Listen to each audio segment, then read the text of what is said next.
Hello? Are we alive?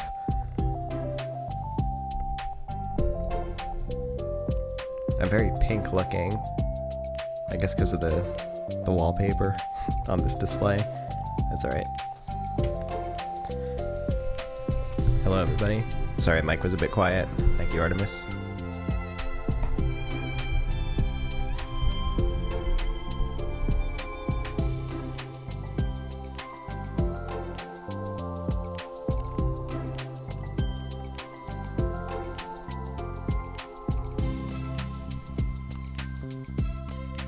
Thanks for being here, everybody.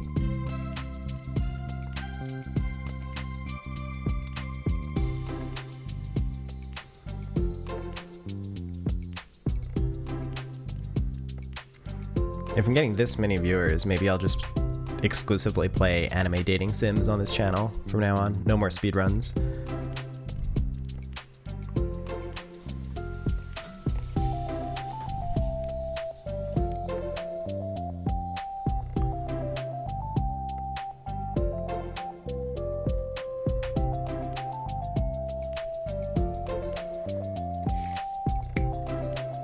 Thank you for the sub, Natsuki Enjoyer.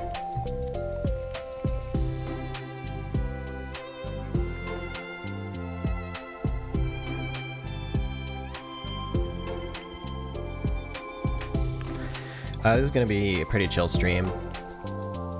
Pretty, like, unscripted and stuff. But yeah, I just wanted to take the opportunity to spend some time with the community.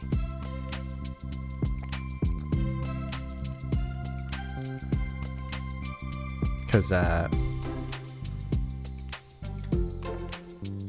I mean, everyone was talking about, like, the 1 million milestone and stuff, and we decided that if we're going to do any sort of, like, celebration thing, then it has to be, like, community focused, you know?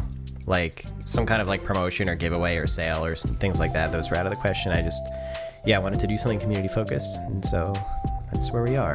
Really appreciate everyone coming here. Thanks for the Prime sub. Stay happy, Sayuri.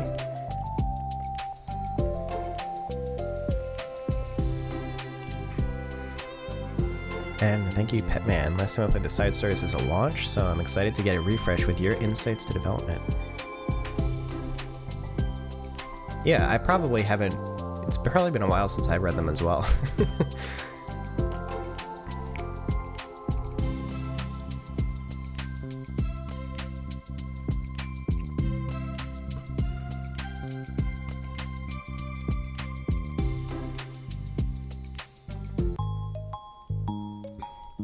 I'm gonna wait just a few more minutes, because I'm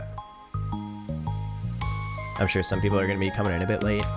So yeah, let's just chill for another few minutes.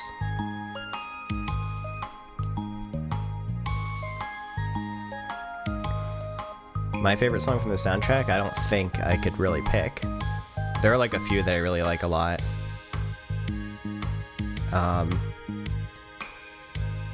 I'm pretty partial to the ones that like remix melodies from the original game, but that's like more of a personal thing because they were really fun to work on, and it was amazing to hear like a new take on my melodies done by a professional composer.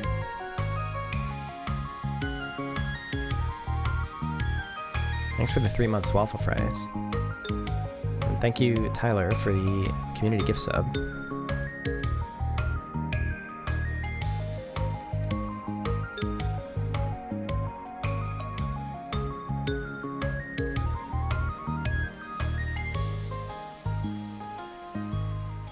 Thanks for the Prime sub, Sean Goku.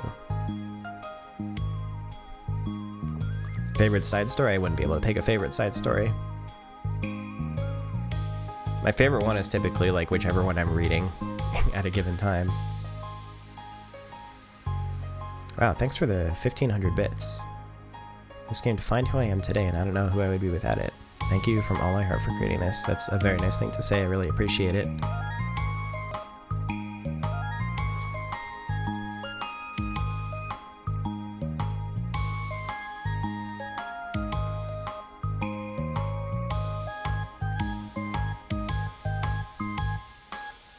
And a new world record on Yoshi's Island. I speedrun Yoshi's Story.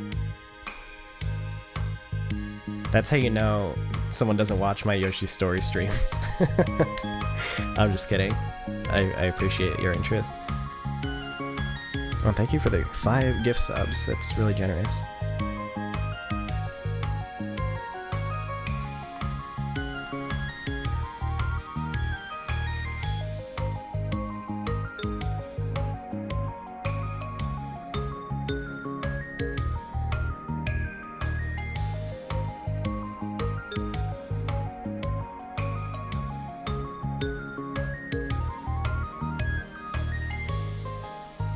Okay, I think we're almost ready to get started.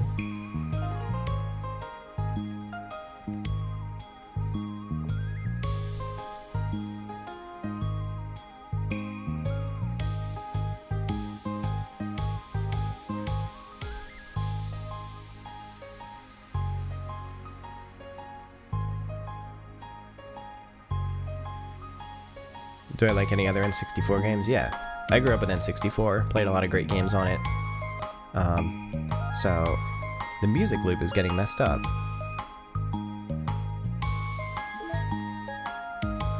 I'm pretty sure we have a bug fix for that in the works. That's alright. Actually, it was only happening with this song. It wasn't happening with Lavender Mist. Maybe there's a, like a value error in the loop point or something. Anyway.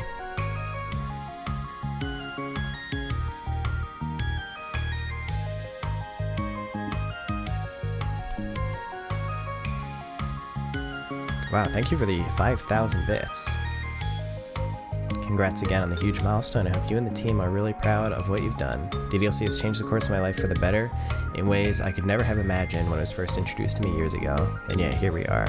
Whatever you do in the future, I'm sure it will be a bright one full of promise. Cheers. Thanks so much, and that's really nice of you to say. I appreciate you sharing.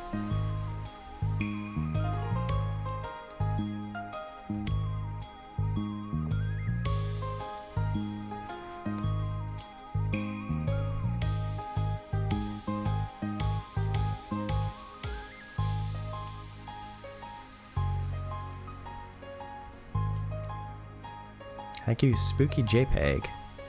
Been following DDLC since 2018. Quickly wanted to say this means the entire world to me and helped me through so much. Cosplay all 4 girls, and being in this literature club is the best thing I've come across. Thank you for creating this world and a safe place, not only for myself, but for so many others. Thank you so much. And it's always so much fun to meet cosplayers when I go to conventions and stuff. So I appreciate your interest in that as well.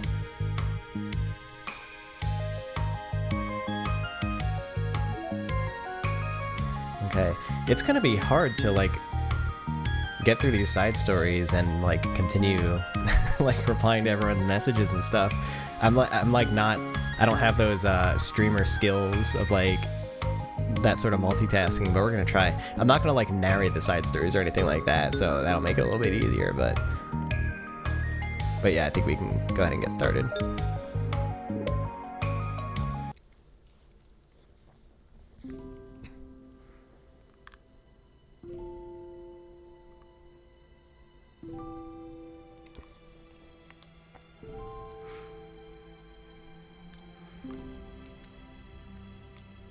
Oh yeah, very first thing. This shot right here with the classroom where it's kind of like morning and then like the light comes in.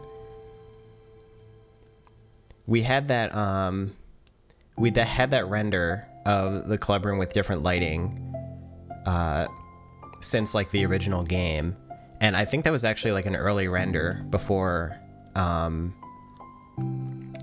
asked for like the lighting changes to make it look more like afternoon. And so when I was going through like all the old assets to compile for inclusion in DDLC Plus, yeah, pretty sure I came across that one and just like wanted to find an opportunity to implement it, so I put it in this intro.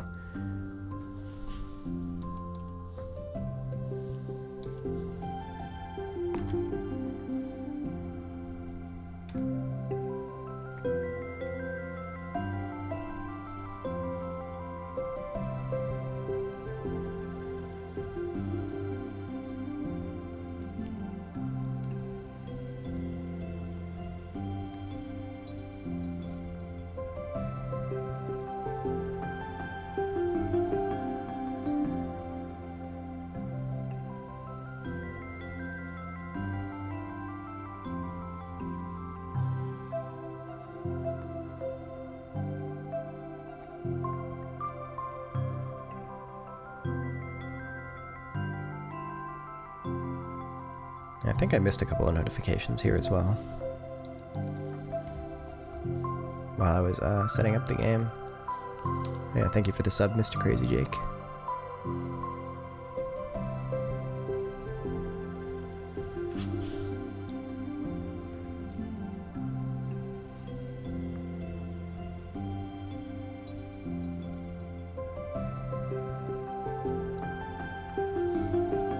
Oh, and I don't plan on, like, answering questions about lore and Easter eggs and stuff like that, just letting you know.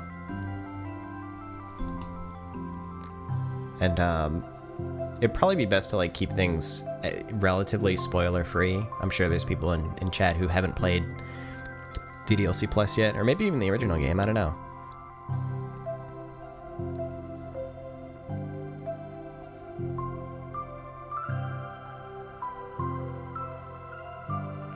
Thanks for the 9 months, Natsuki.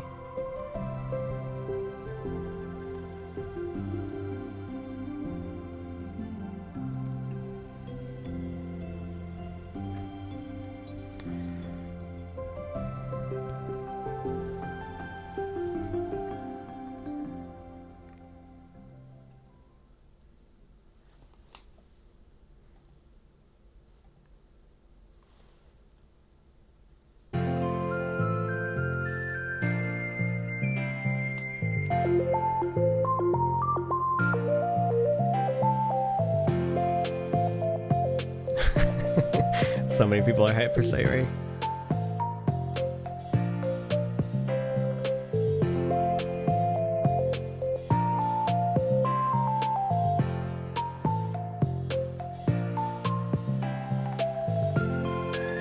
Immediately comes in and starts throwing shade.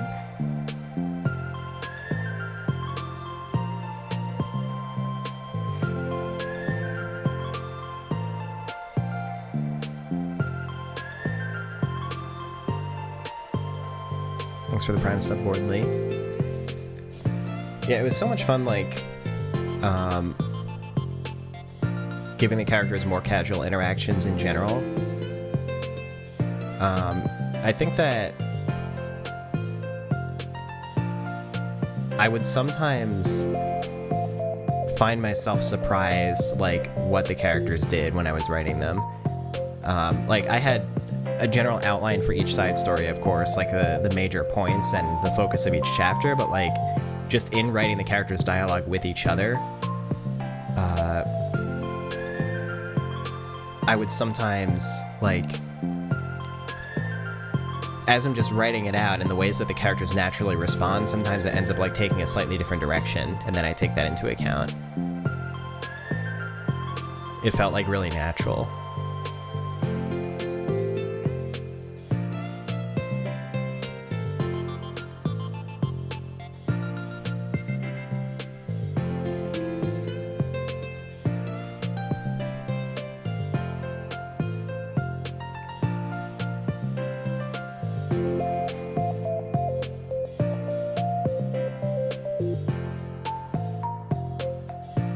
Tyler for the 200 bits.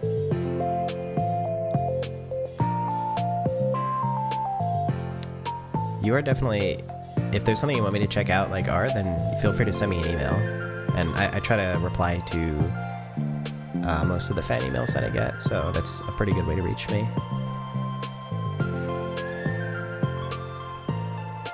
Thank you, Meg Magender. I appreciate your kind words.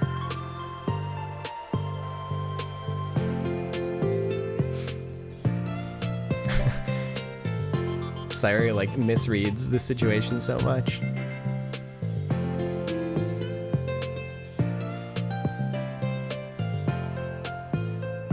I mean, it's not really her fault. Monika's probably, like, very frustrated. And then someone, like, comes in and seems like she's not taking the idea seriously.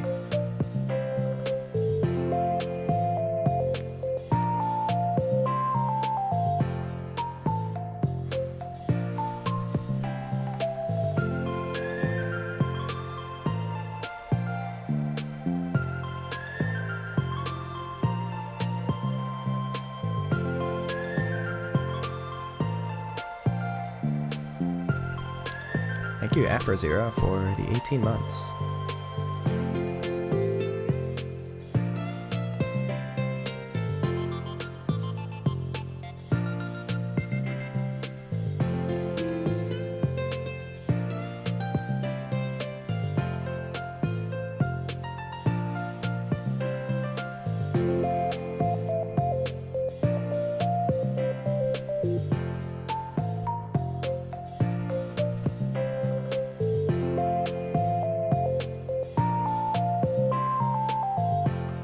I think this one was pretty tough to write because it only has the two characters. I think it's easier if you're able to divide attention between more characters.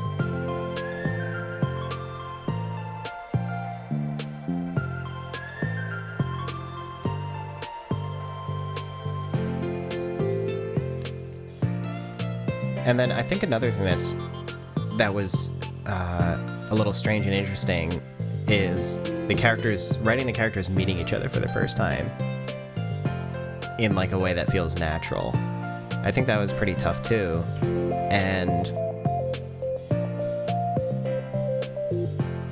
the characters kind of interacting with each other before they get like a solid understanding of each other's behavior and mannerisms and things like that. And so they can more often be caught off guard by each other or like misinterpret what the other person might be saying. But I think like as the side stories progress forward, you feel the characters become more familiar with each other and like their interactions become a little bit more natural.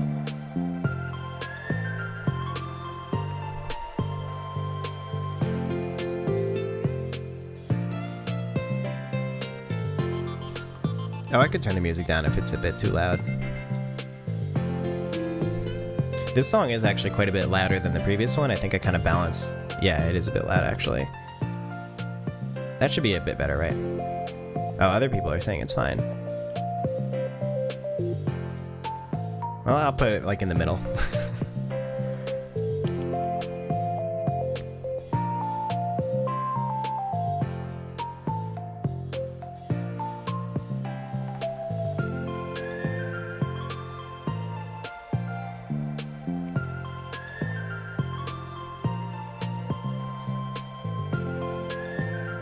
Thank you, Waku-sandazo. I'm really happy that I was able to reach Japan, and I'm very grateful for all of the love and the work that the fan communities and the modding communities put in. I'm really appreciative of all that.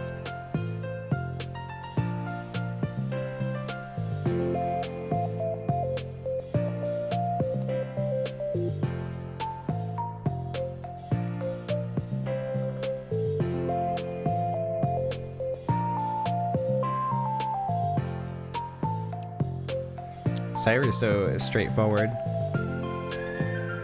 with the desire to bring everyone happiness.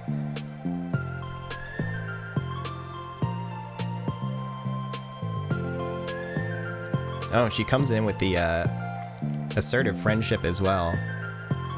Immediately with the hugs.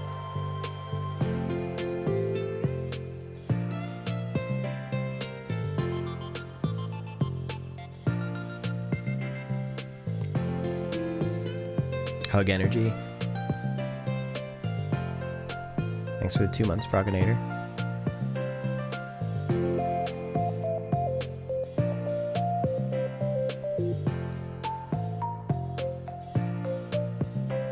Foreshadowing.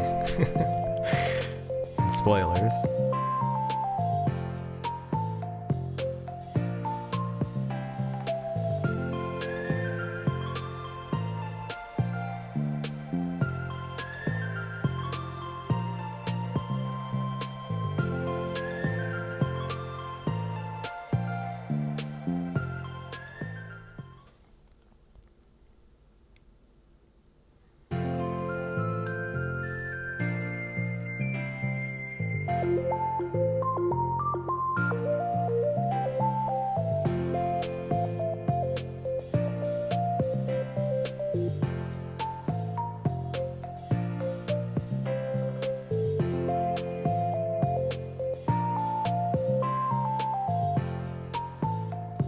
We are gaming.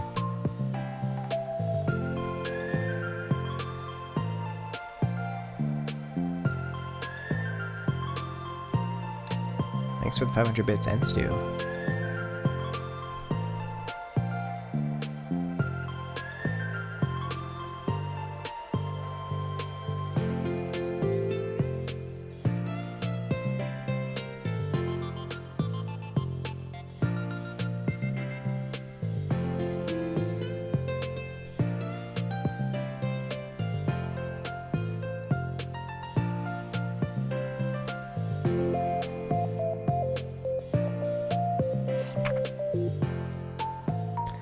We made it to our first poem. I think I didn't want to like fill the side stories with poems, but at the very least I wanted to first of all like balance out the amount between the characters, because Sayori got the fewest number of poems in the base game.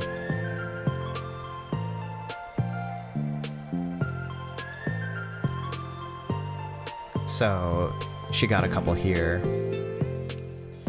and yeah, aside from that, like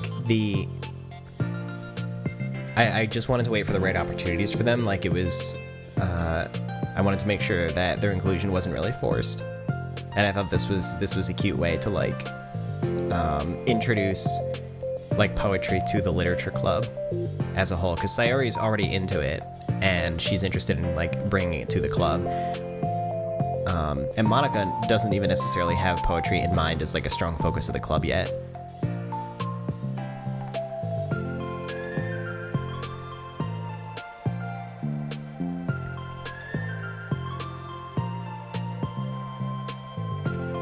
Oh, I'm too shy to read the poem out loud. Sorry. I apologize.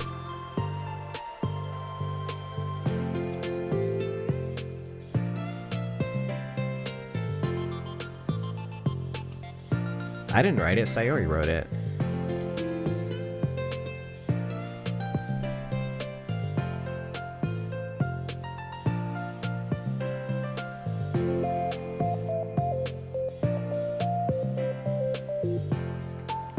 Thank you, Jabals23. I did catch your message.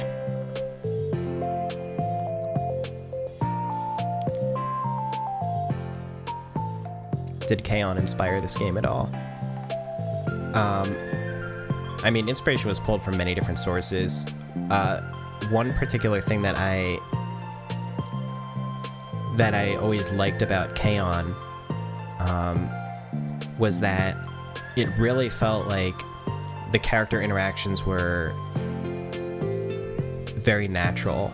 Like, what's the best way to put it? It's not the type of slice of life where punchlines are being set up like for the viewer's sake. It actually felt like the characters were being silly because they wanted to be silly. You know, they wanted to make jokes with each other, especially like, Yui and Ritsu's interactions in K-On! So I think that kind of stood out to me as something special that show did, and it kind of informed me the sort of interactions I wanted to have in DDLC, where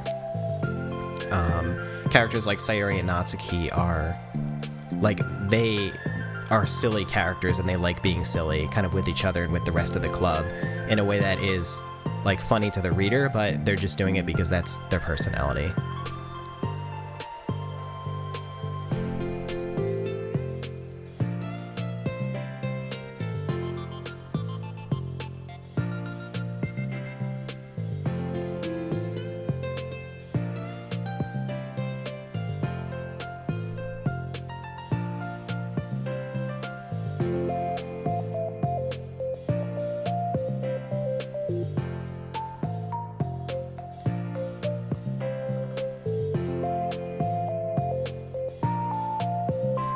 Thank you, Squadala guy, for the...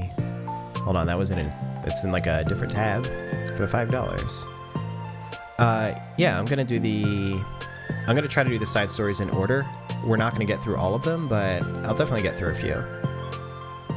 Or I'll try to anyway.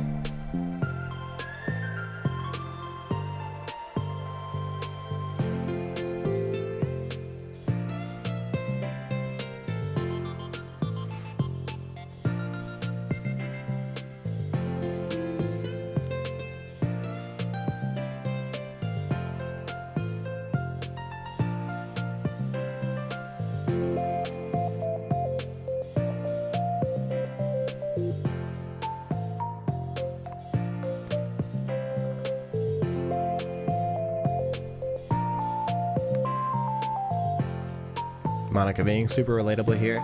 You ever do that when you're working on a creative work? You like feel so good about it while you're working on it, and then you step away from it for like 2 days and you come back and you're like, wow, this is pretty awful.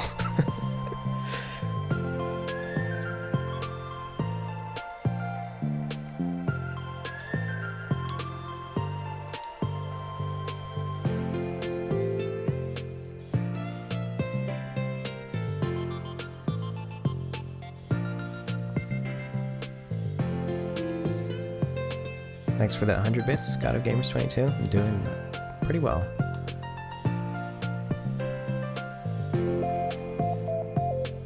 I like this conflict for Monica in this side story where she like her image is so important, and it felt really good actually to give Monica like more conflict and insecurity in the side stories when I wasn't entirely able to in the base game. So her sorts of the things that she struggles with, like her image and having to come off as perfect, and having like kind of stress avoidance issues, or like being too much of a problem solver. Like I had the opportunity to demonstrate those traits and see how they do with the other characters, and how she's able to learn from her own mistakes in that way.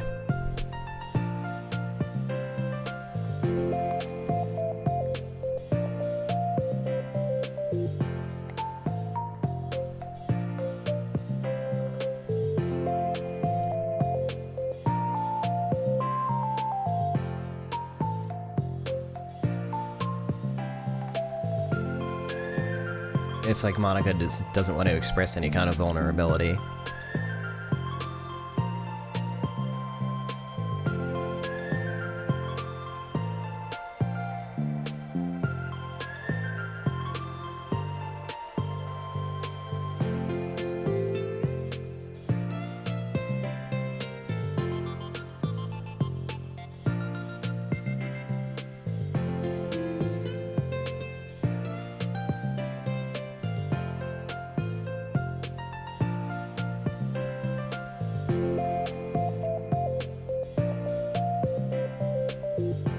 It's kind of tough because Natsuki's actually kind of the same way in a couple side stories from now, but you have to like meet them at their own pace. Like unwillingness to express vulnerability isn't necessarily like that is not a strictly bad thing. That's like how the person is, and it's kind of on them to decide like what they want to share and at what pace they want to share. And Monica's in a spot where it's like I think she wants to be more open, but she's sort of like fighting with herself on it, and Sayori helps her open up a little bit. Oh, I love this line.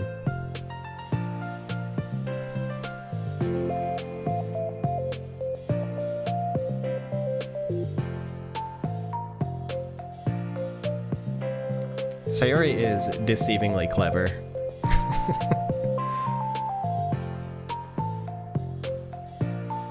I think she like deliberately keeps people's expectations low so she can hit them with stuff like that.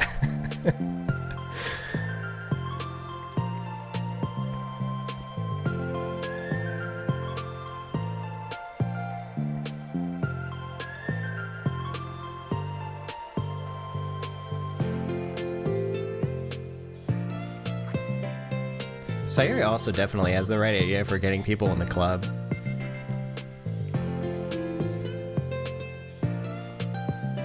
She's like, come on, like, if you have a flyer that just says literature club,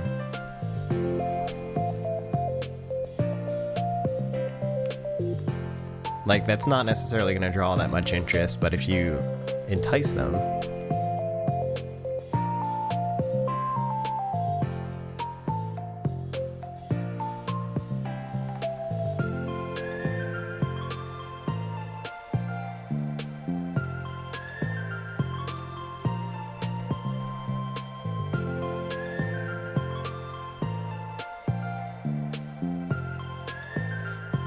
this one is kind of funny, but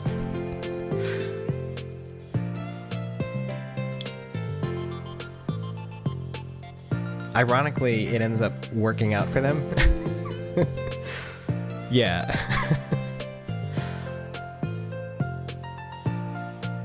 Maybe that's also some kind of foreshadowing.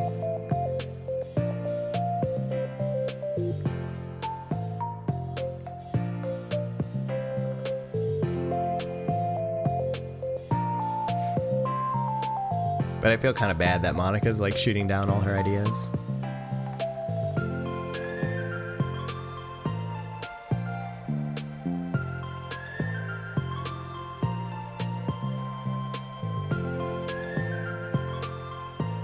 Oh, and thank you to everyone saying hi, by the way. It's just super hard for me to, like, keep up with everybody's messages and also read this at the same time. But I'm doing my best.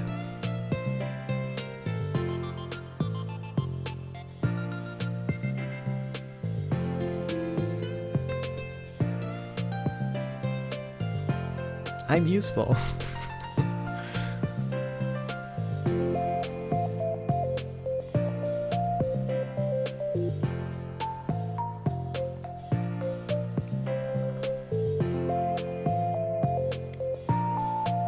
Join the literature club, or else. How about that?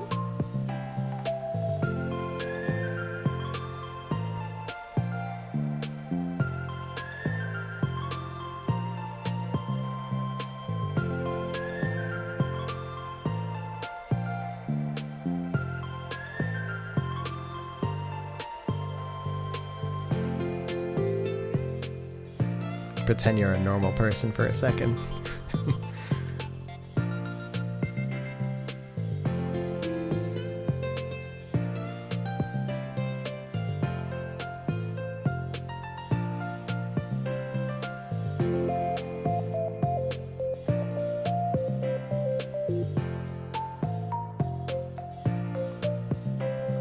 Reference to the base game right here.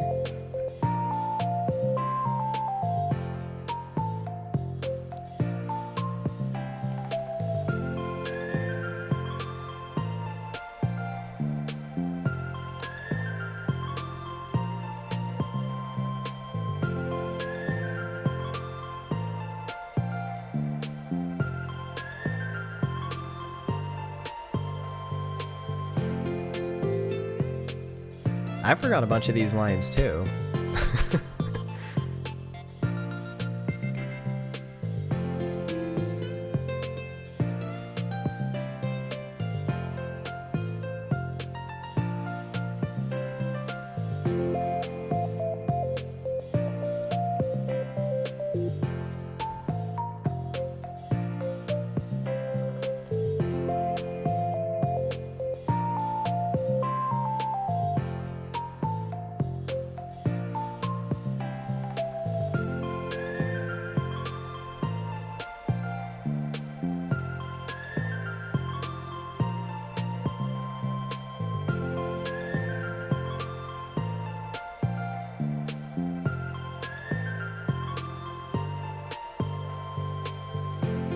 Be intimate with us.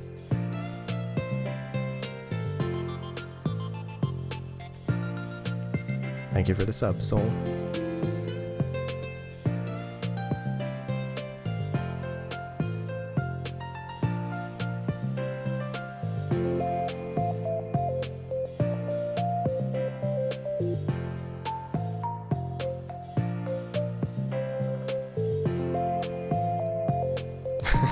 Monica's about to call her out. Like, weren't you late?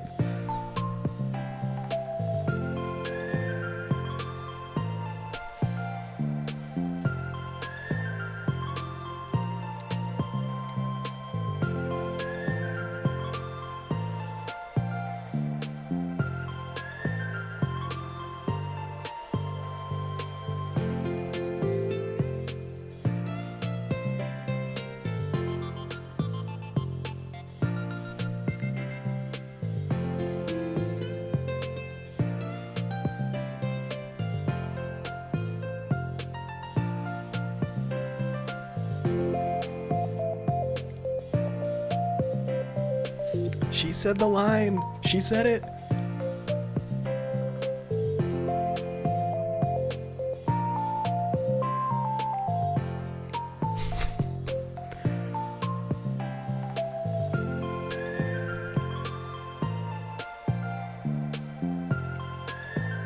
Wow, that's lame. As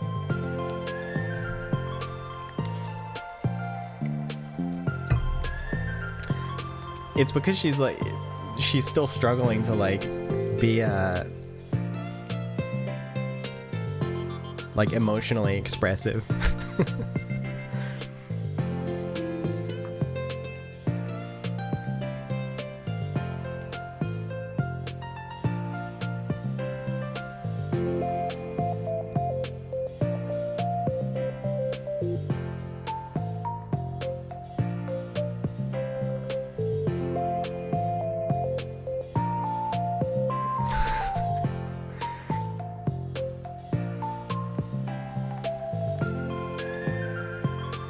Wonder who it could be.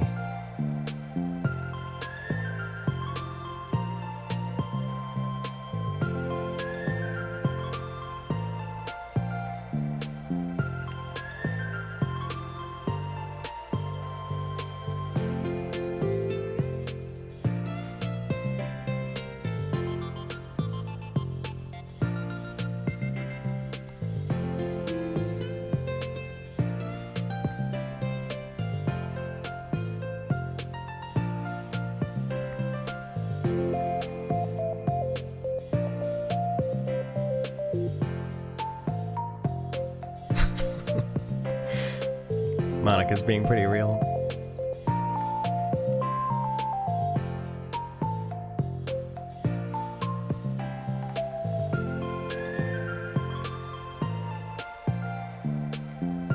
Oh, Sayori's being real too. She's like, I would just scare her away.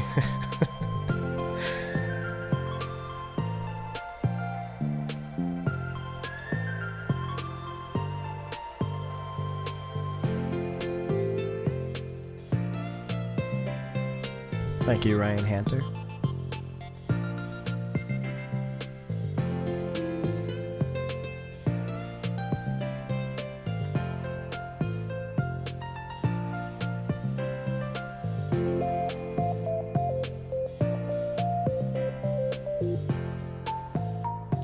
I kind of love how awkward everybody is, like before they get to know each other.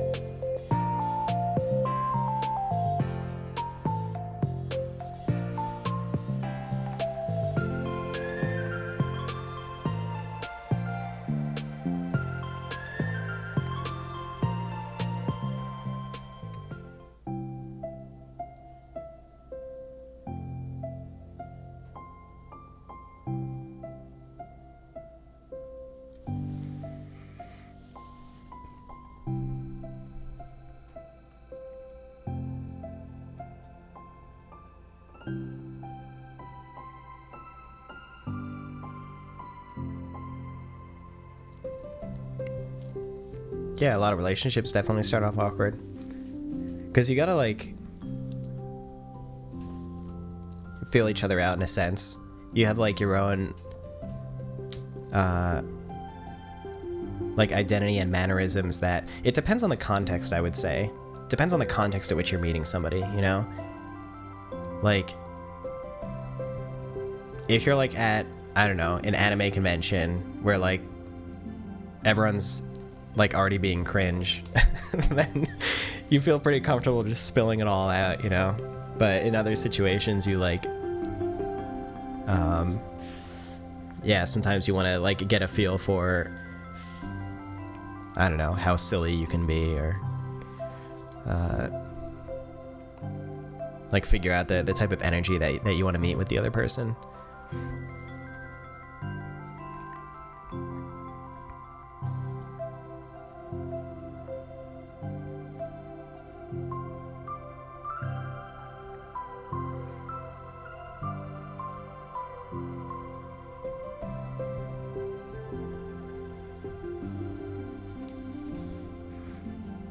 Yeah, having something to connect with is really helpful as well. That's probably how I made most of my friends.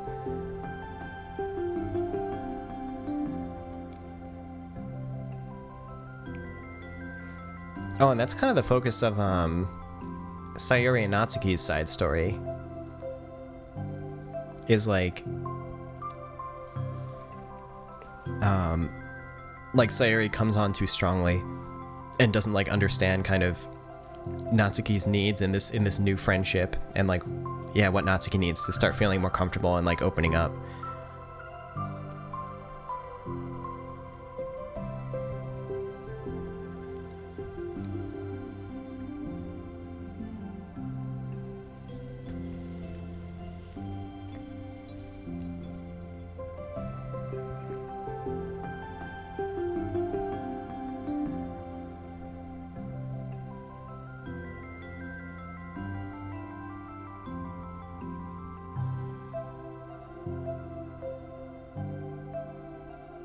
Thank you, Snivy101. Appreciate it.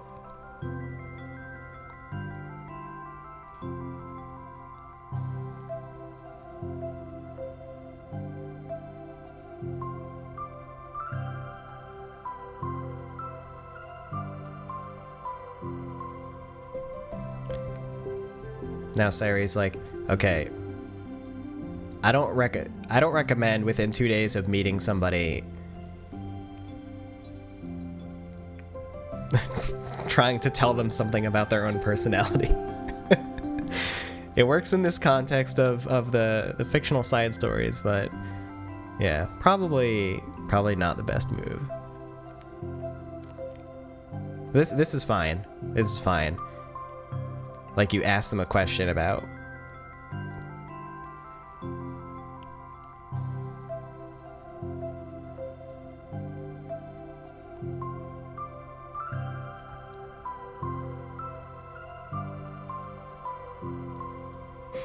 Alright, but the whole thing with Sayori is that, like, she can... Like, sometimes she can, like, detect certain traits that people have that they themselves don't know about. Like, Sayori is incredibly smart at reading people. And so... it's just kind of demonstrating that through dialogue here.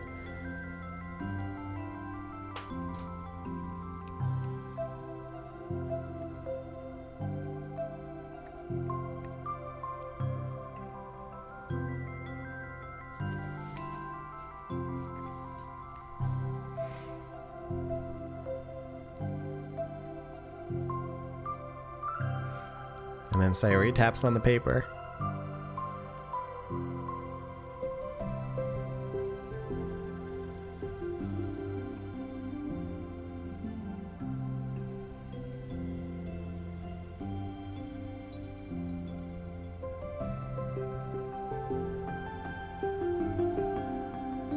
My tears are locked and loaded.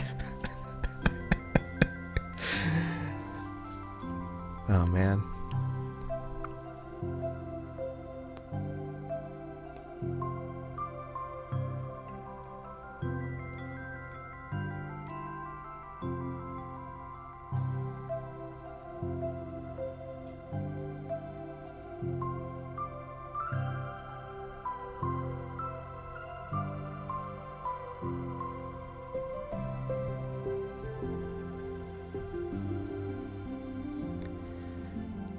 Thank you, Icy Call, for the gift sub.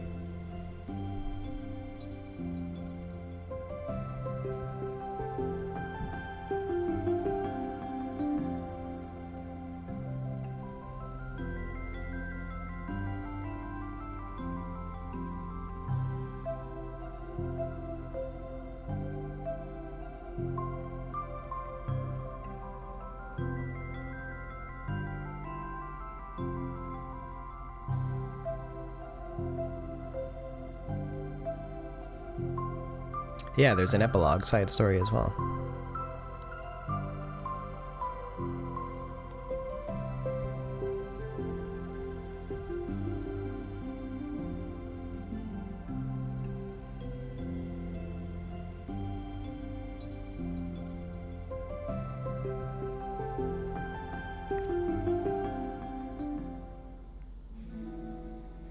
Where is Yoshi's Story speedrun? That'll come back next stream. I had to take a break to do this. I'm just kidding. I'm having a good time with everybody. Hope you're having a good time as well. Like I said, it's hard for me to be as engaging as I want to be, so I apologize for that, but I hope everyone's having a good time anyway.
Thank you, Spasmops, for the $5. Oh, thanks for that compliment on the new website. We worked really hard on it.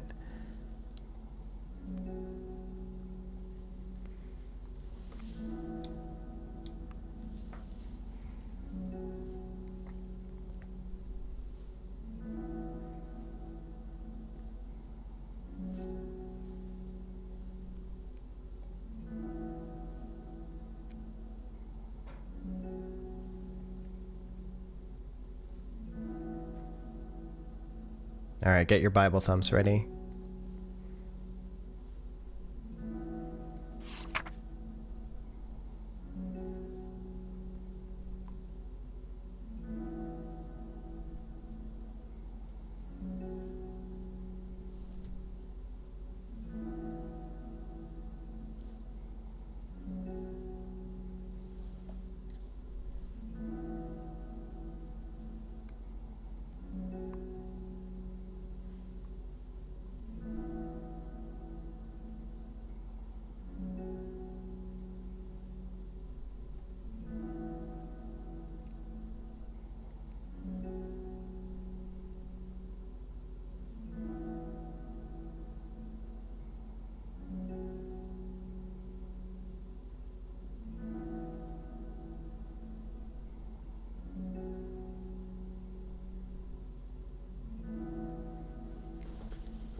So this one, I thought it would be a great idea to effectively write the poem that in the base game, like, there's a scene where Sayori, like, demonstrates that she's been practicing, like, reciting her poem or something like that, and she, like, effectively uses some of the lines in this poem, and I wanted to, like, actually write that out as a full poem. It not only works really well in this instance, but I thought it would be a great, like, almost like missing piece to fill from the base game as like a poem that she references that you don't actually get to read. So here it is.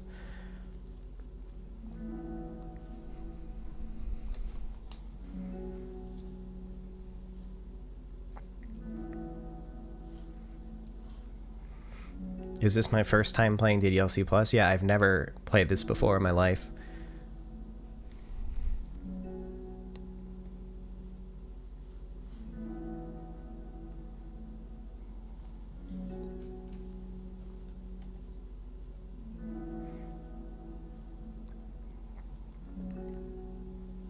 Sorry, that was sarcasm. All right. I didn't mean to ruin the mood. I apologize.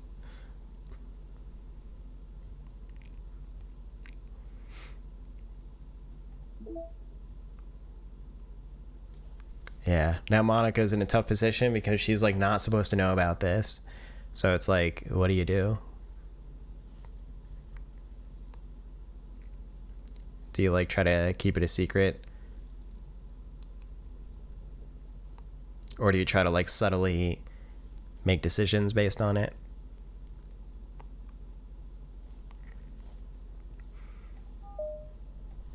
We'll just have to find out.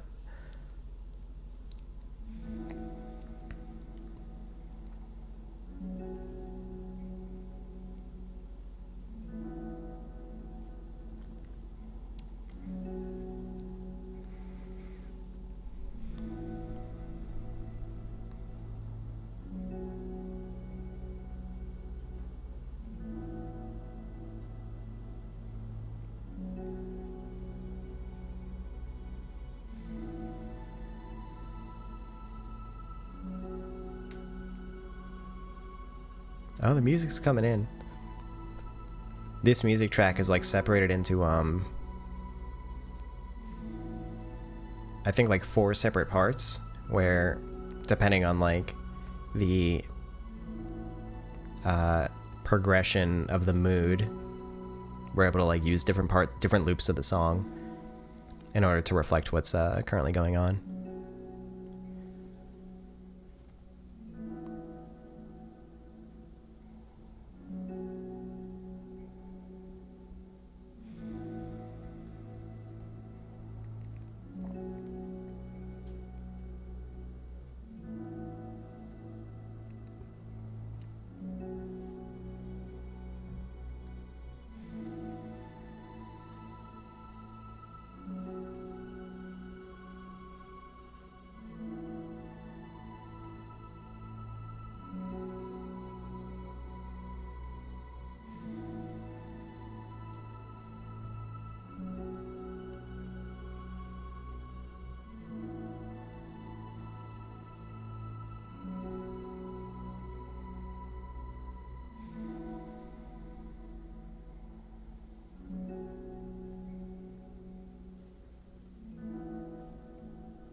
This is a line that gets repeated multiple times, I think, in various side stories. This is the literature club. As if like we are applying weight and meaning to this entity beyond just what it's called in name. Thank you, Attack of the Zack. I appreciate it.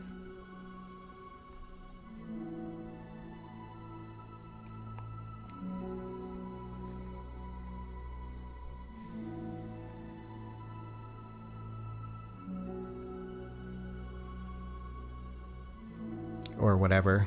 She's still embarrassed about it.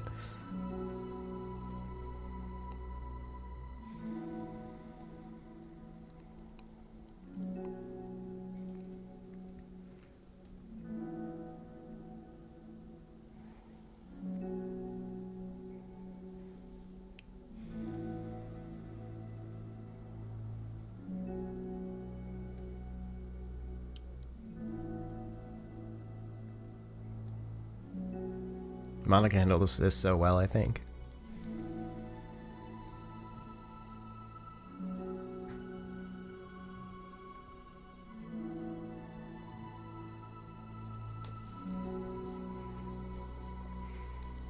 Oh yeah, there will be a VOD.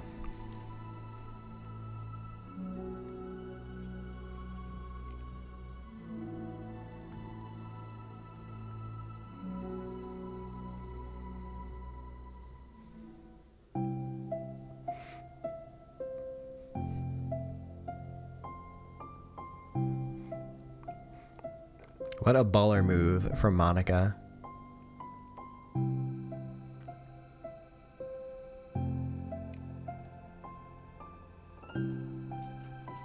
Let's go.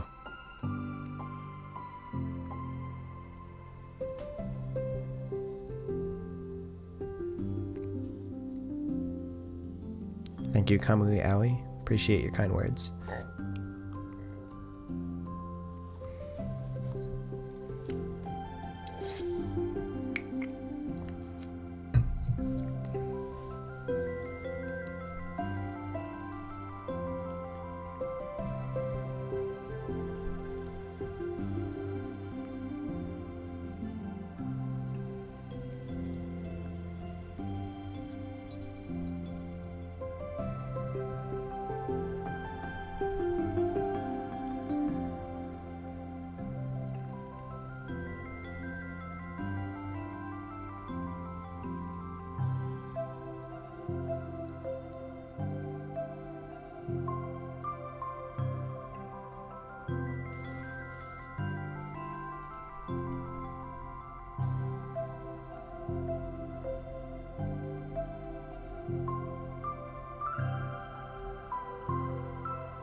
One common theme that you see in DDLC Plus is that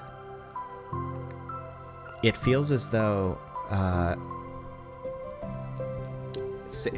something interesting happened, I think, since the game's original release, where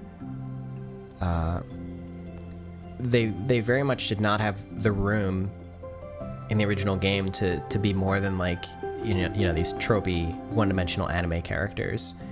I mean, of course, they express some multidimensionality, but just overall in their interactions and like the way that they're designed and the way that they're treated by the game. But as the years pass, it almost felt as though the characters outside of the game sort of grew and matured in the way that other people connected with them and saw them and treated them. And I think the way that I did as well over time. And so starting with even like the new like character, the full body character key art of DDLC Plus, where the characters look more mature. Even starting with that, I wanted to capture that new theme with the characters, where they are almost becoming more real through happenstance, just based on, I think, the legacy of the original game.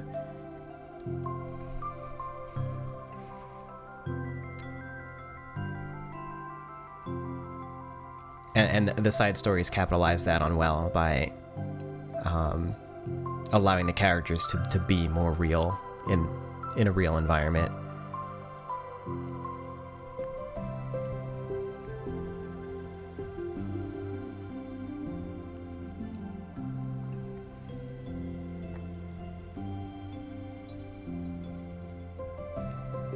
Are you calling me a baka?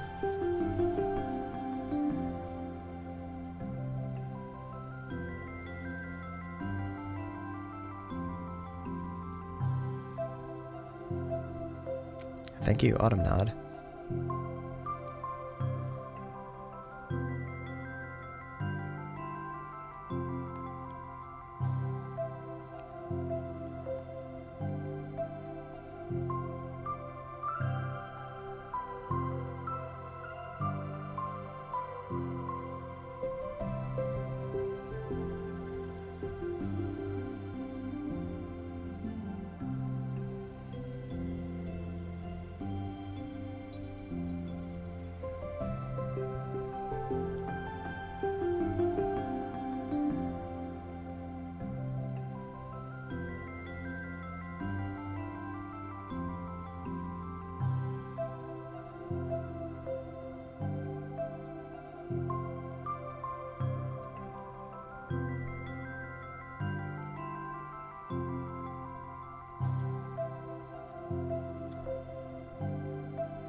Is this the day?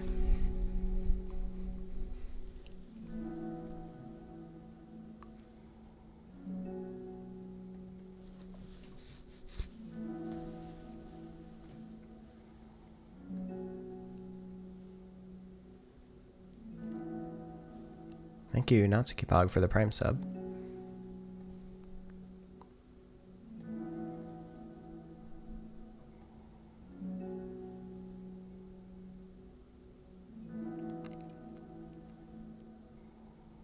Thank you, Stickies06, I appreciate it.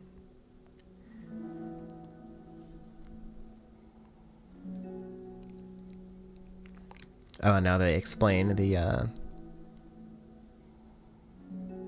club's catchphrase.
Thank you, that one fishy fish, for the sub.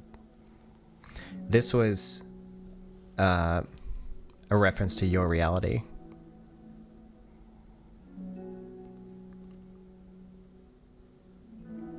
Where she can't move the pen, so it forms like a little blot of ink.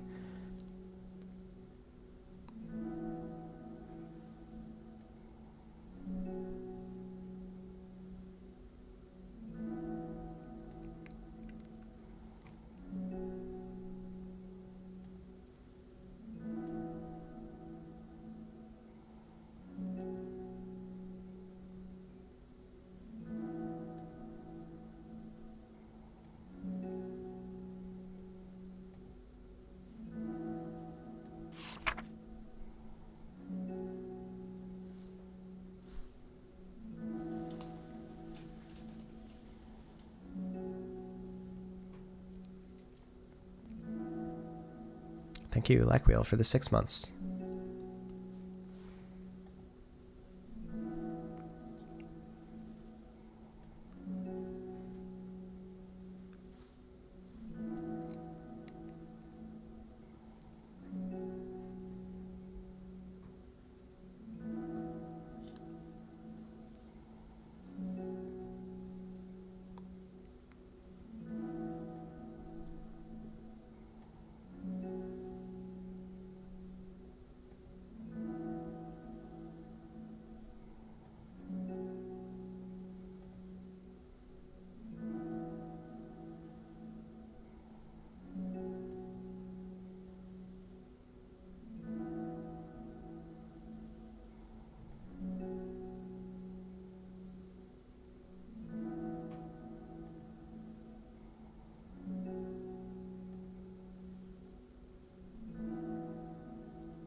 I think that the amazing thing is that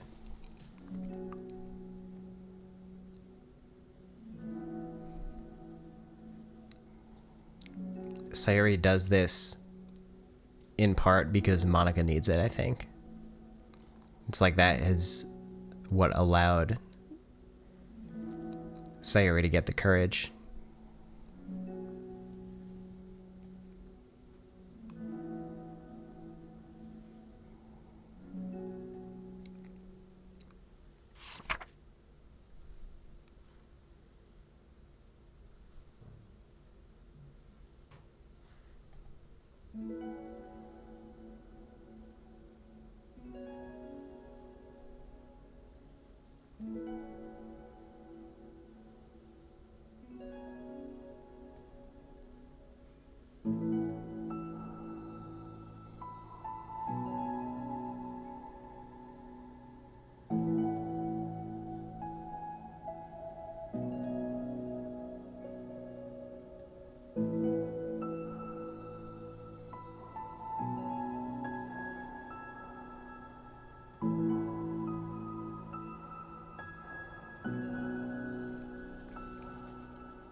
I know I'm being pretty quiet. I just don't know if I have any special commentary for this part. I just like the scene.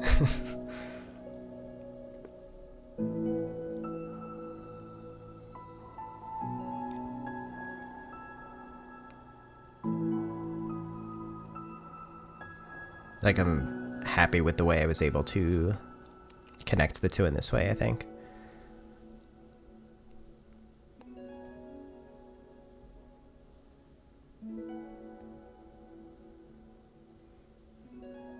Oh yeah, get ready for Bible Thump Part 2.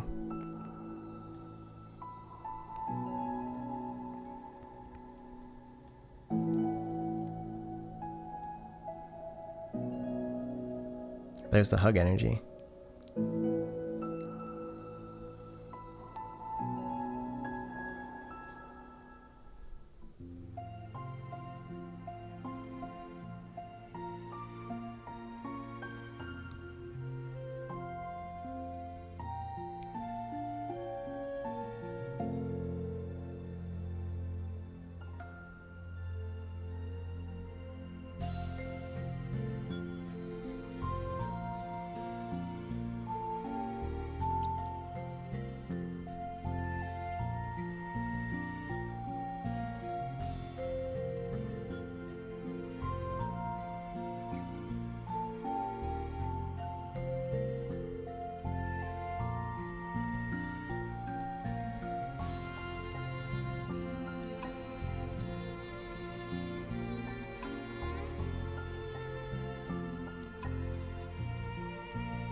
I think this music track is like absolutely perfect. Varian did an amazing job on it.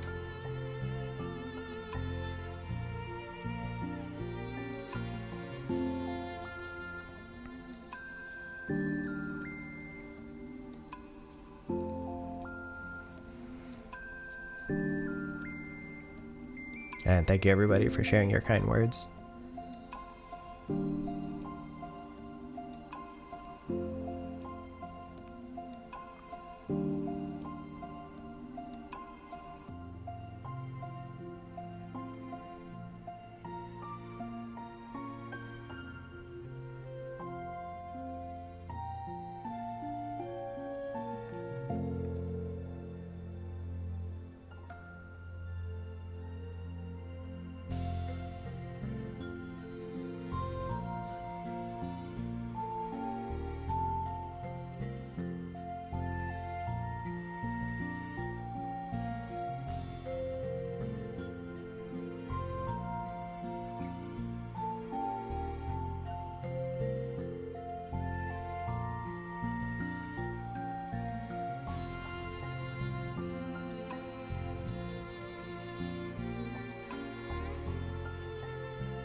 GG everybody.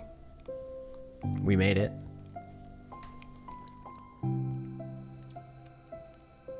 Thank you, Lunatic, and thank you, Tormuse.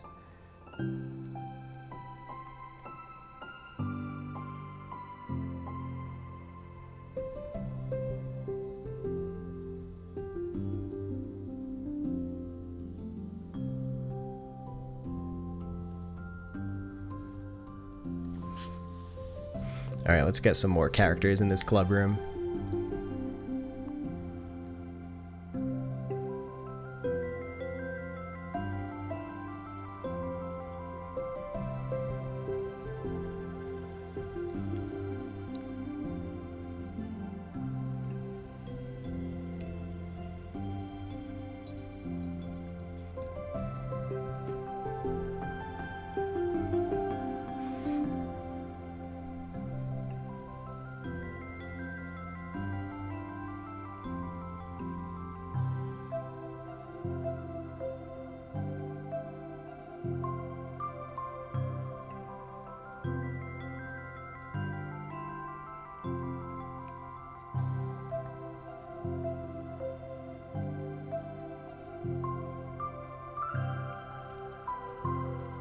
Yeah, I think that scene is definitely one of the more emotional ones for me as well.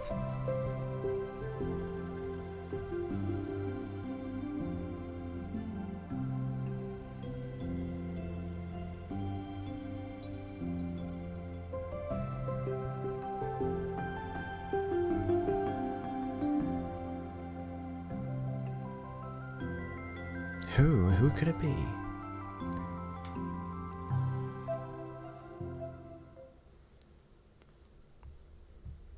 Might as well jump right into it.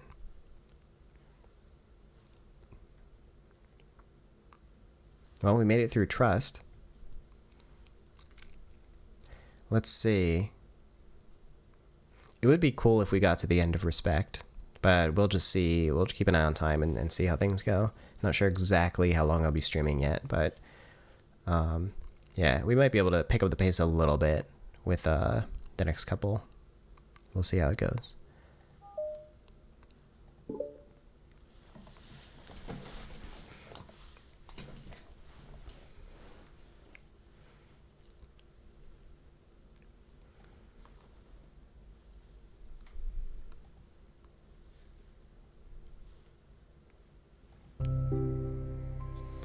It her.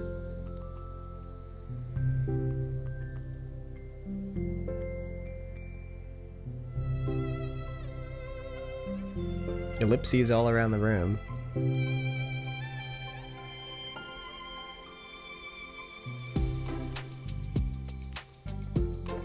It's the girl.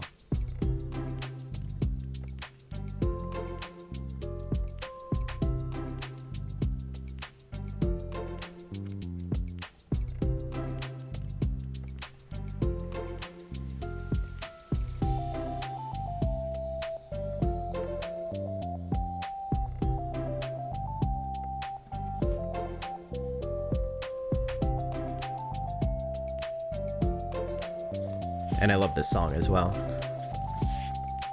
Very fond of it. You know, originally the side stories weren't even going to have a brand new soundtrack. I think what happened was I asked Varian if he was interested in doing like a guest track.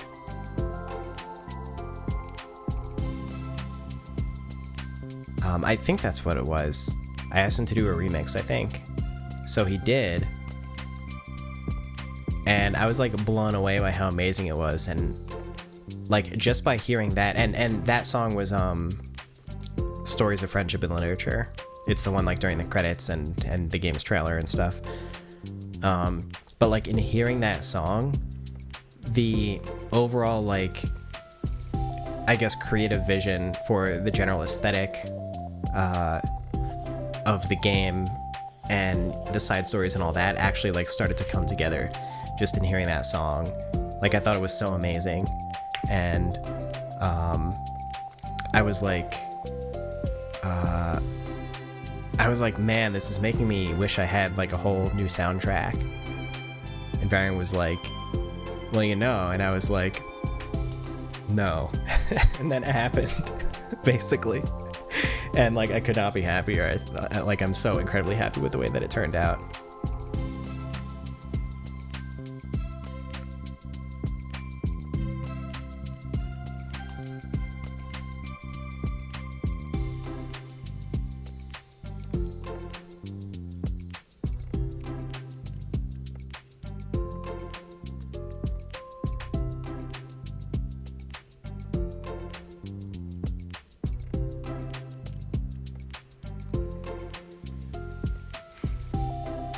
What's your name? I'd like to join your club.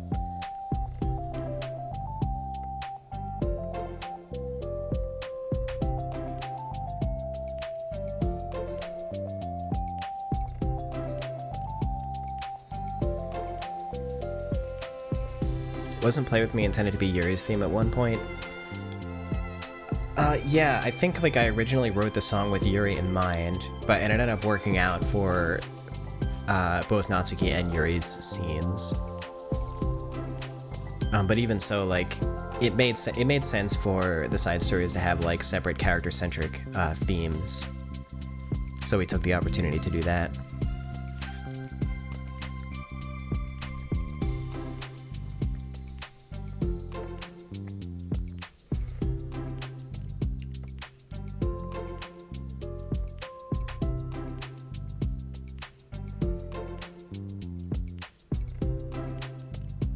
Do people already figure out the secret on the site? That was fast. I expected it to last a little bit longer.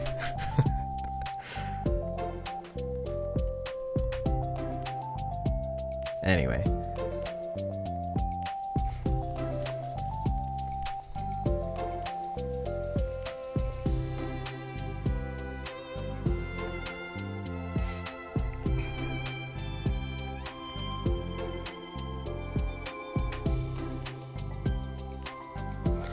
So here, Sayori... I think Sayori picks up on the fact that, like, Yuri has not yet learned their names, or was, like, not listening.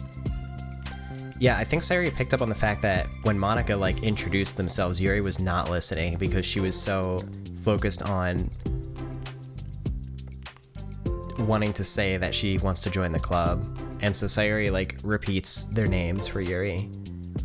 But Monica doesn't pick up on it.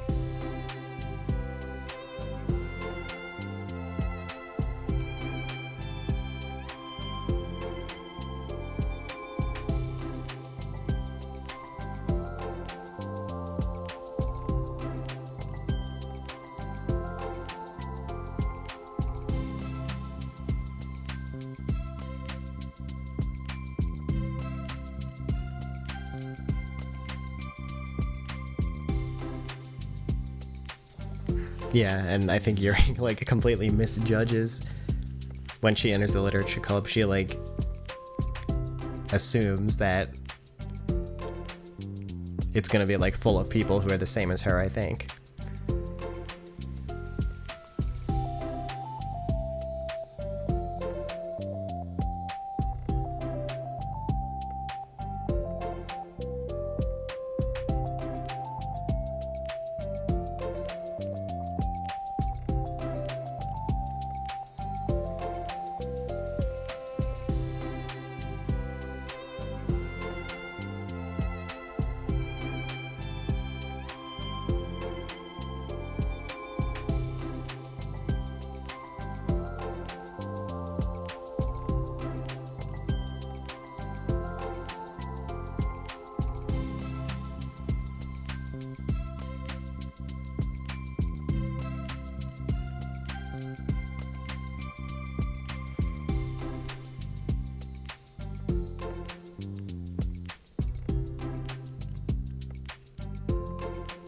It's very heartwarming to see, like, how many people in chat are voicing that they relate to the different characters. Like in the last side story, Sayori and Monica, and in this, and now everyone's talking about how they relate to Yuri. A lot of the different traits and all of the characters were pulled from just, I think, real life observations and experiences that I've had with either myself or, like, people around me.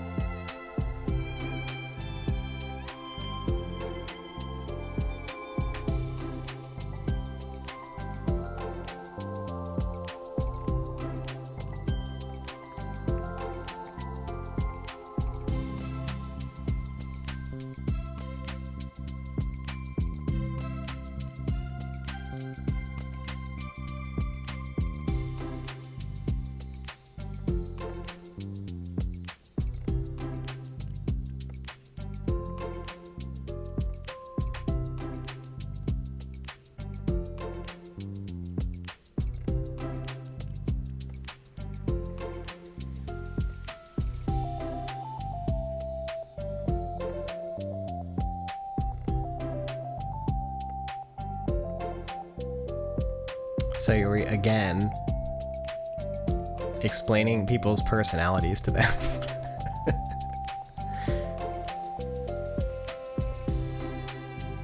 Thank you, Juice. I appreciate your kind words.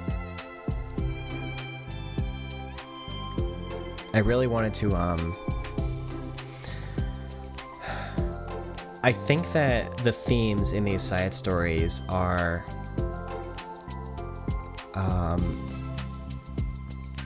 a lot of things that I wish I knew when I was younger.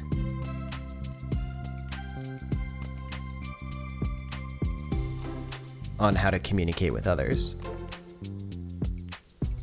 Took me a very long time to figure out the whole interpersonal communication thing.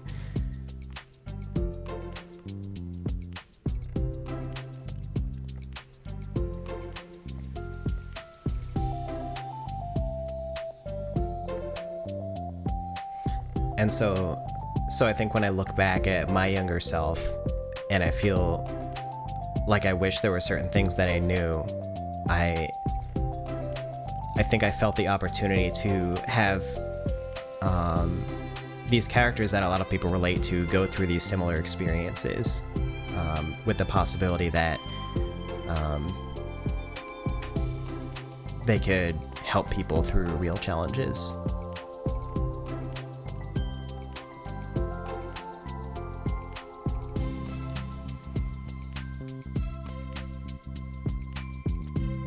Like, relatability was definitely the number one aspect here.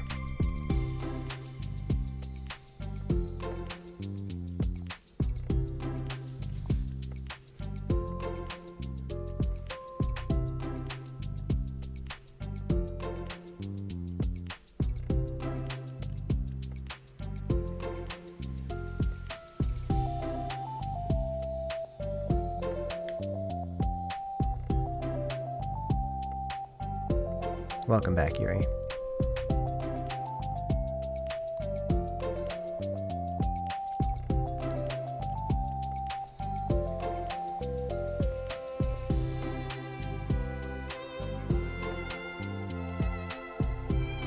Here's another very,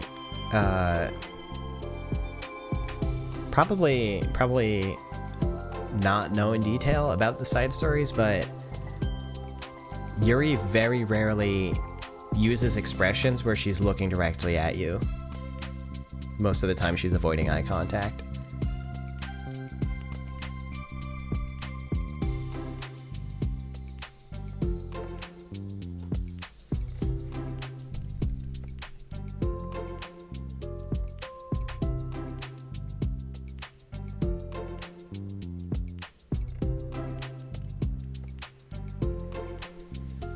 I think in this case she makes eye contact because she enters her comfort zone of, like, explaining her own interests.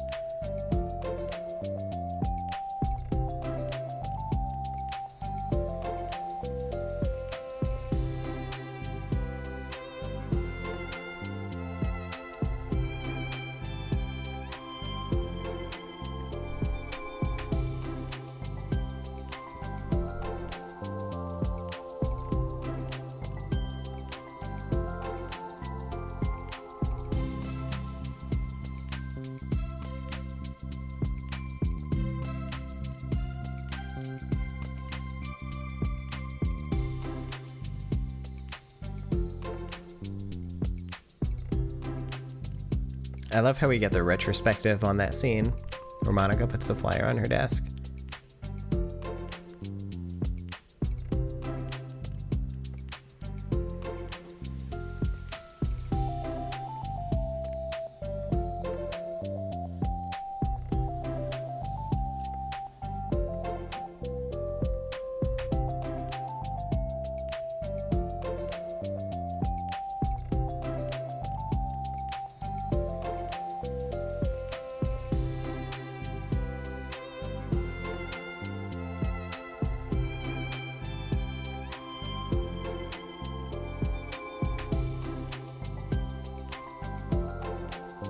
Oh, I'm clicking through, it's not auto playing. I probably should put it on auto, but sometimes when I do pause to, like, I don't know, explain something or read chat. I don't like it continuing to move forward.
Sayuri is in download mode. She's like downloading as much information as possible on Yuri so she can figure out how to make her happy.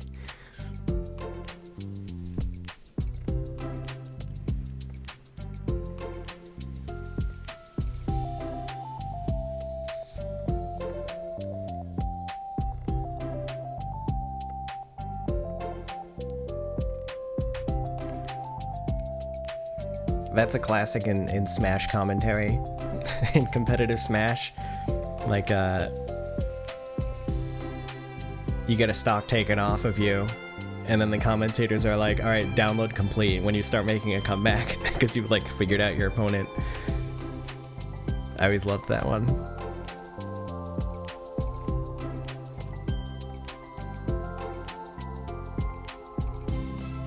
Shoutouts to M2K.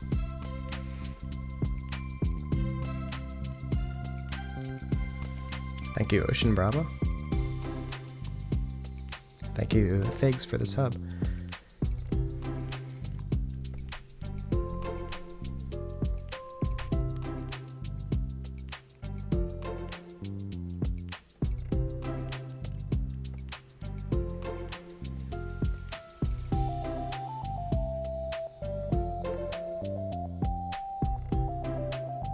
This is the lore. The moment Sayuri becomes vice president.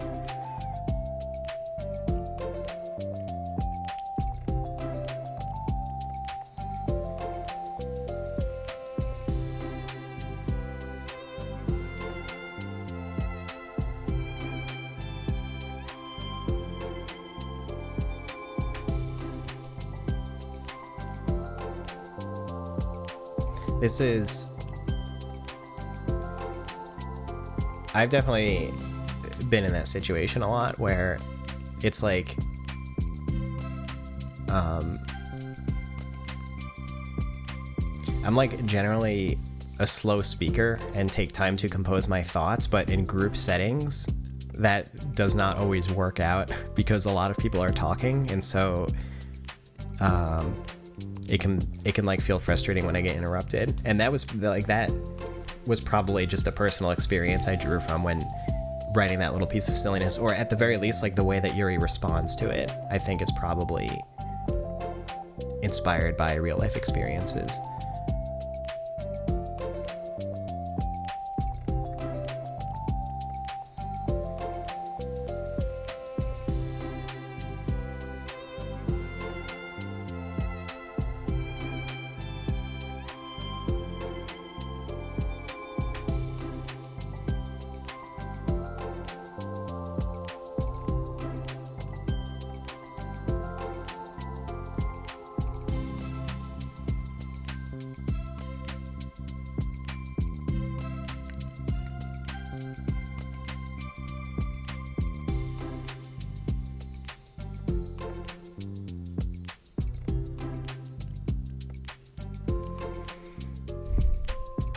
Press 1 if you let time slip through your fingers.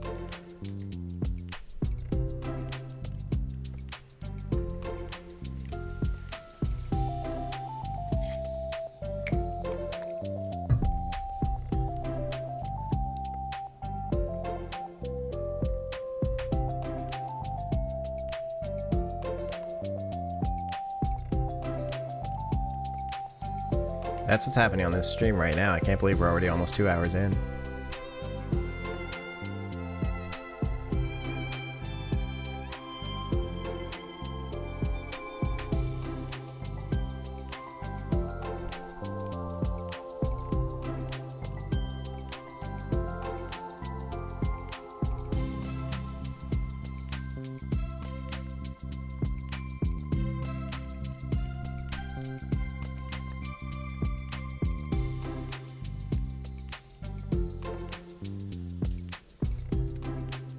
Sayori beams. She does that, doesn't she?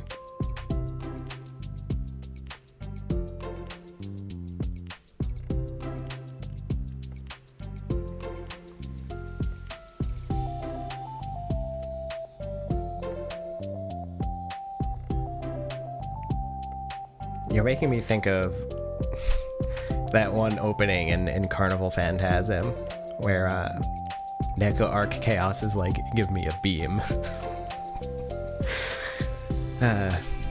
Never mind.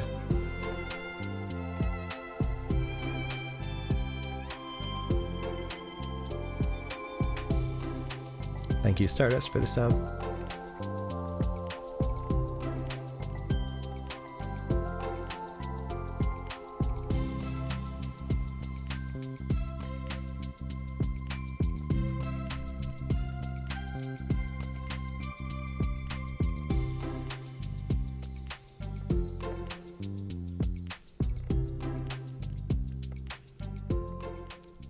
Little do they know.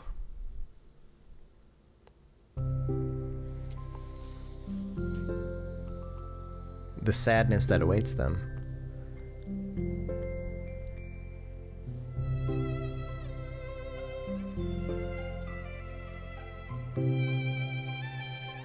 Is Yuri based on Sakura Mato? Yuri has a personality.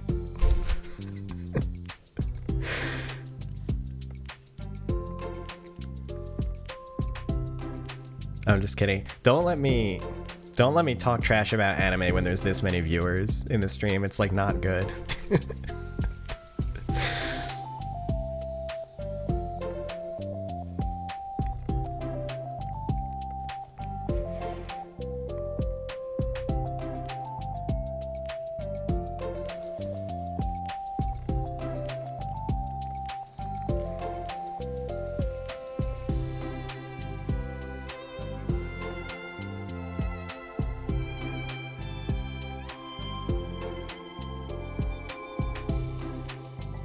Probably being scouted by Trash Taste or something.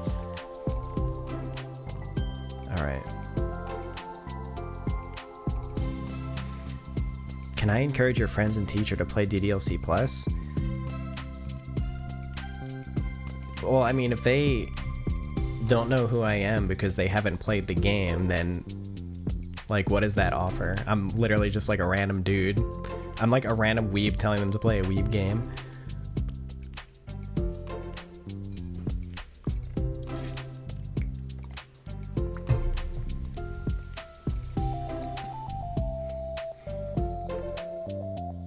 Oh yeah, poor Yuri was like, she like couldn't let go of this like one exchange that she just like kept thinking about. It was probably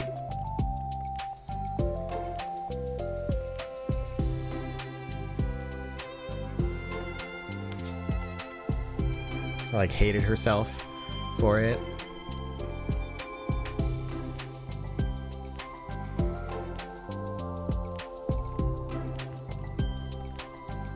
Thanks, Protest, for the gift sub.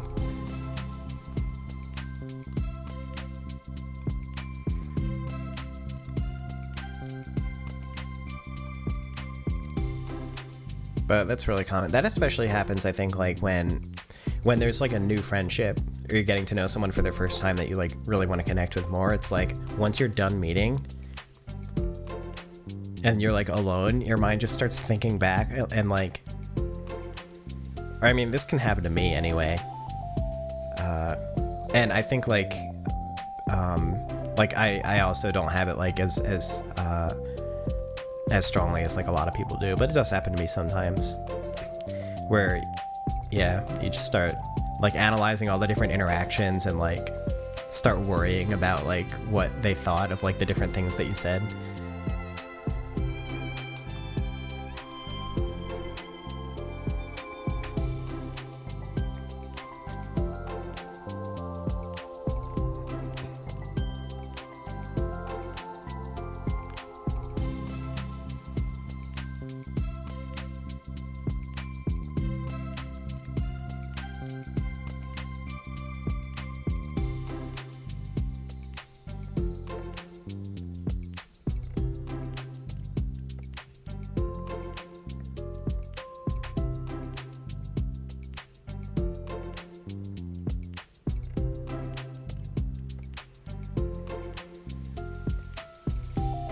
Thank you, Beat, for the 32 months.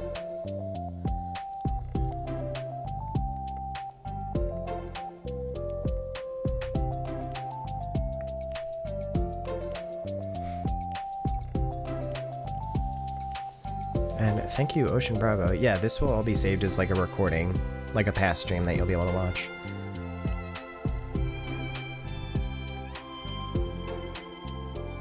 Thank you, Reno, for the Prime sub.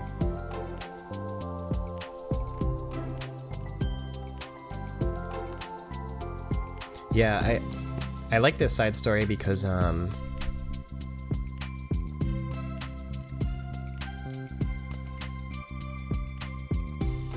like it's just a very clear instance where neither of them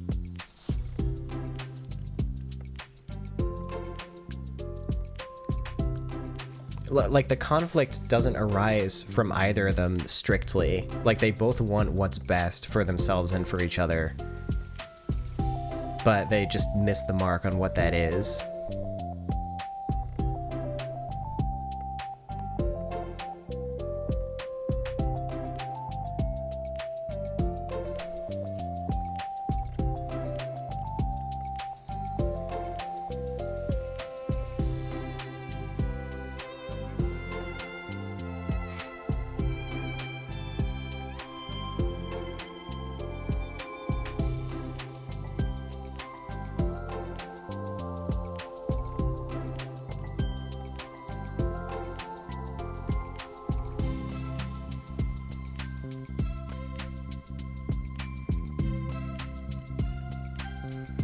The whole extrovert versus introvert thing, I forget exactly where I heard this, but the best that I've heard it put is effectively that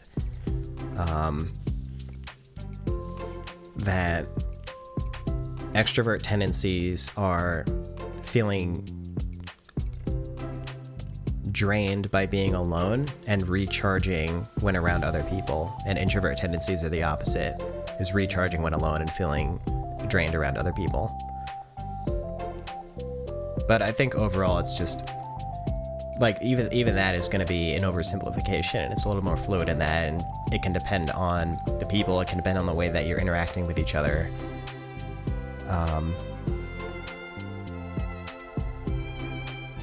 I think it's different for everybody, and it's hard to like strictly identify as one or the other. Just kind of maybe the direction that you lean towards most of the time.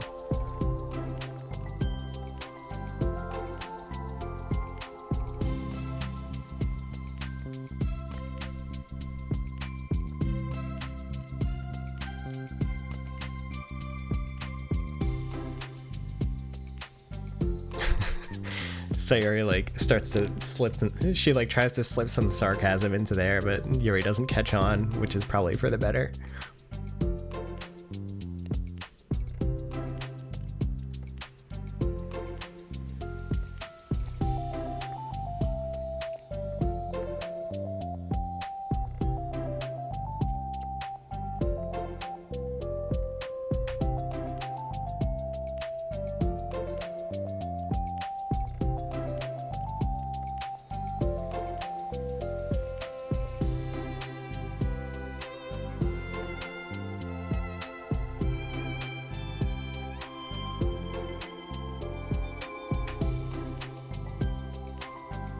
This wholesome flattery.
Thank you, Loki.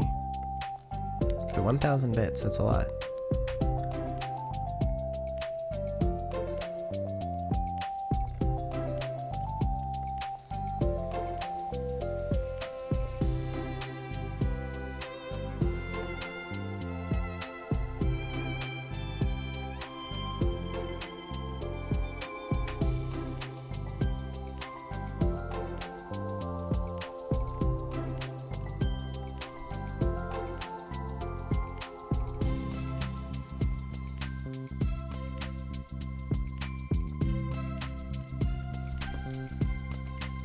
Poor Sayori.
Sayori, you absolute flop.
Oh, it went dark in my room.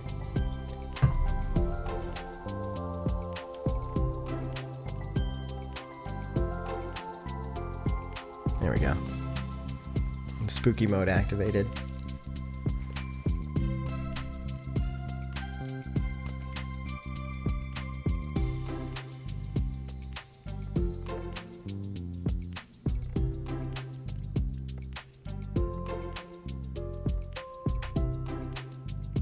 Was I silent for that long? I apologize. It's hard for me to be engaging, but I'm trying my best.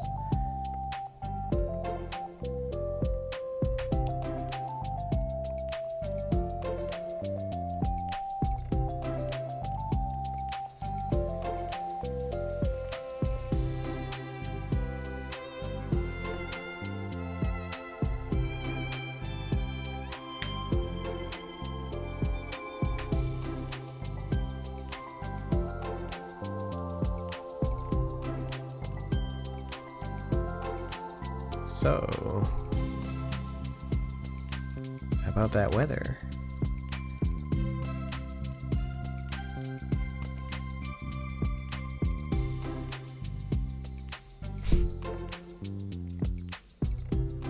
Kind of cringe, Monica.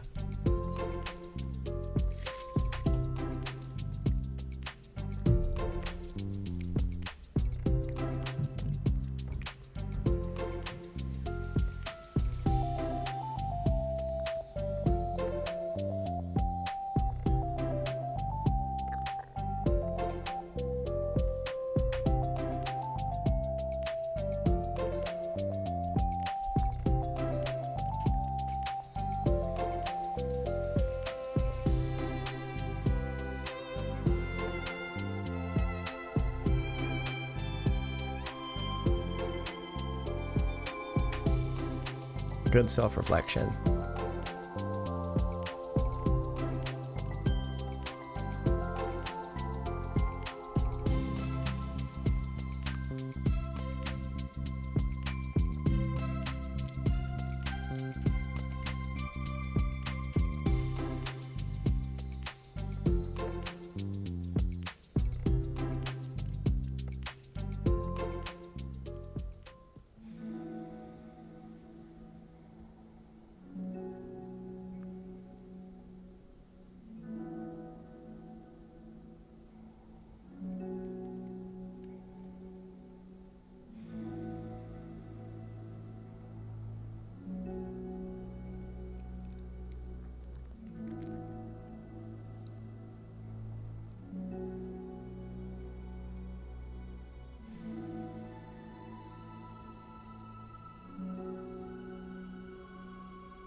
Thank you, Jonas Nader.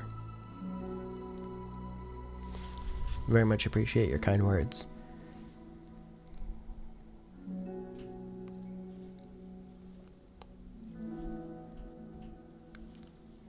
Really glad that it helps with your own writing as well.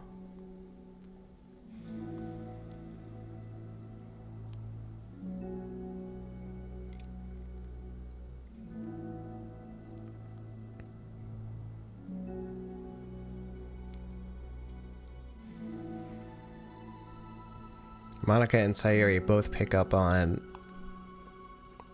like rephrasing situations with a pragmatic approach in order to convince Yuri of something.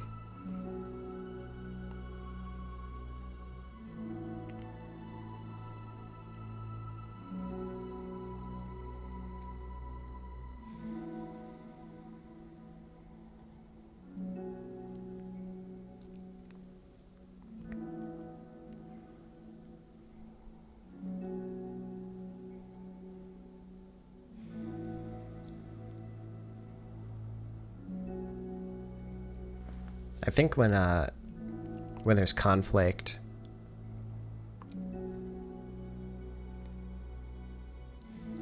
I'm thinking about Yuri and Natsuki, and Yuri has a tendency to want to blame herself for things first and foremost before coming up with other explanations. And Natsuki wants to blame other people first and foremost before coming up with other explanations.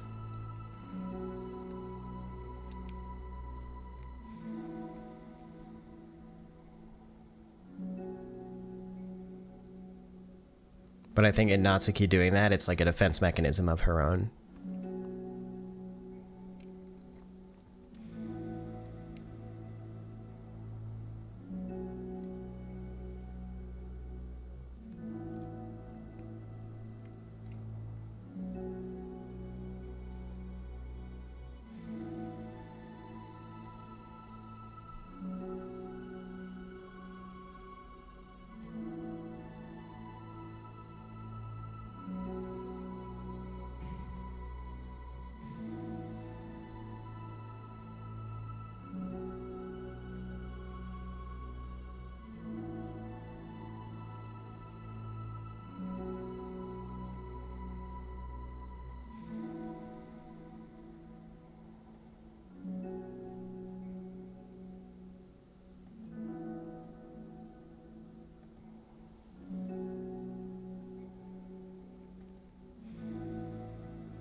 This line is pretty rough.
I don't have any commentary yet.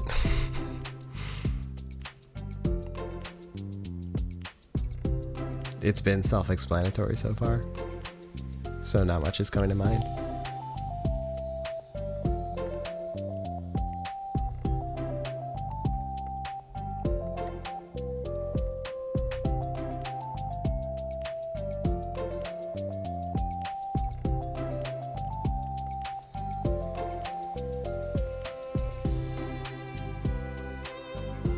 I like how Monica's like psyching her up. Thank you, Reverse Bjork.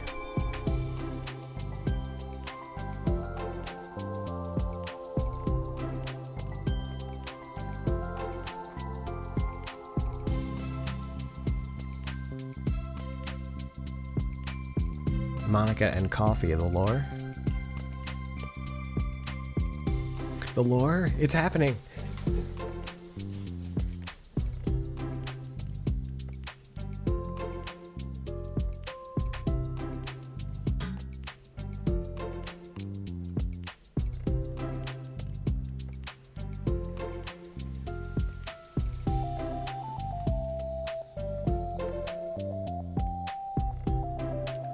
I think it was like fun to come up with these little introductions for different things about the original story, like Sayuri being vice president and there being like a tea set in the club, various other things probably.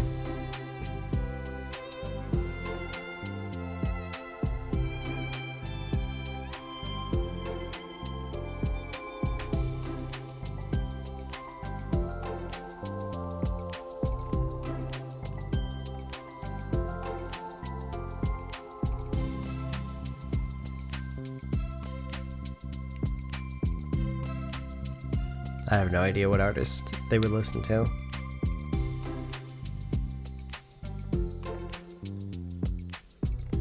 And I can't just, if I like make up stuff on the spot about the characters, then it's like taken as new lore and that's like not good. You know what I mean? It puts me in a weird spot when people, or when I'm like,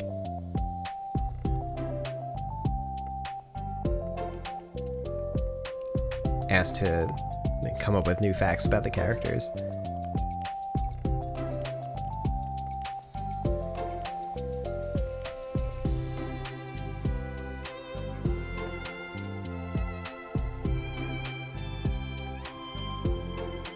But like a major point I think with DDLC Plus in general was that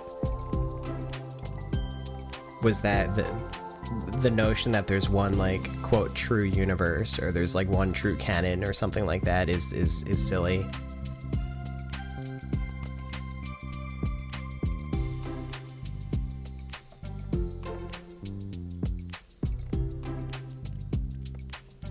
Because I think that the game and the characters mean something different and personal to everybody.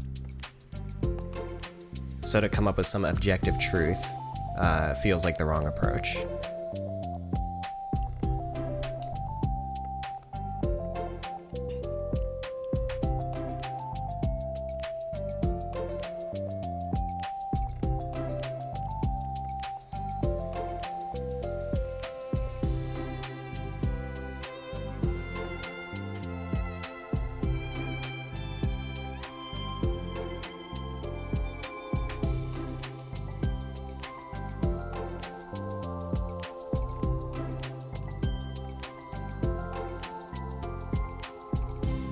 I feel really bad for Yuri because from her perspective, Sayuri is just like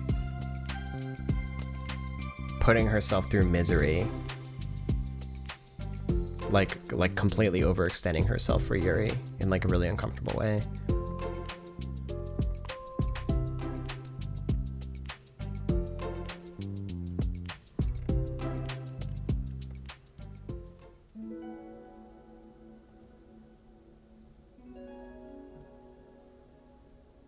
But like Sayuri also kind of has a habit of overextending herself for others in the first place.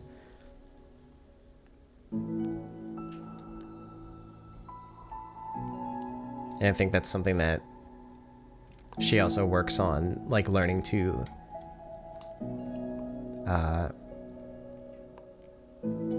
keep under control or tone back.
Bible Thump Part 3.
this is something that I think I've applied to real life situations as well. If I'm like,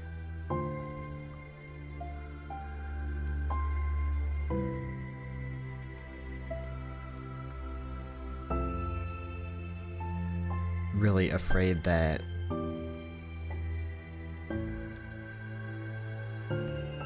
I'm being a certain way that is like having a negative effect on somebody else, like someone who cares about me, I think imagining the opposite situation where I'm in the support position and they feel that way can help me understand the way that they feel in that situation. Like, I'm not just being a downer. It's almost like, you know, if you have a strong relationship with somebody, then they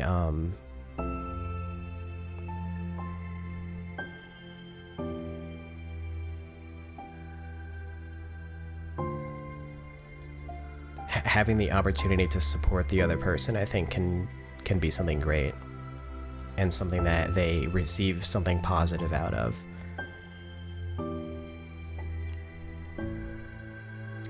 Like, I know I've definitely been in that position myself, position of support, where the other person thought that they were negatively affecting me in some way, but I was it made me feel good that I could be in that supportive position. And it felt as though it strengthened our relationship.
Sayori throwing in the strategic flattery once again.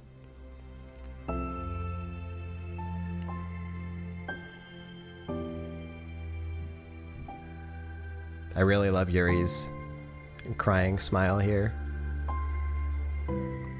It's so perfect.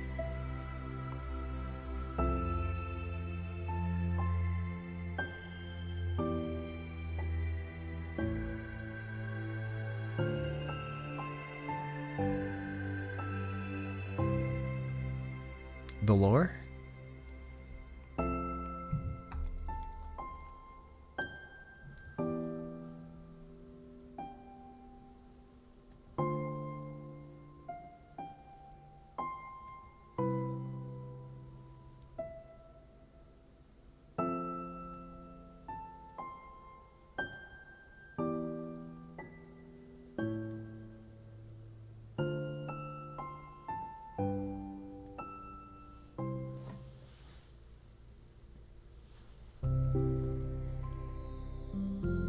That one was a throwback to some of the early sketches of Sayori to figure out the hairstyle. Some of those sketches have her with like kind of longer hair, like sort of shoulder length, and I think I eventually came to think that like it would make sense if that might have been her hair length when she was younger before she cut it.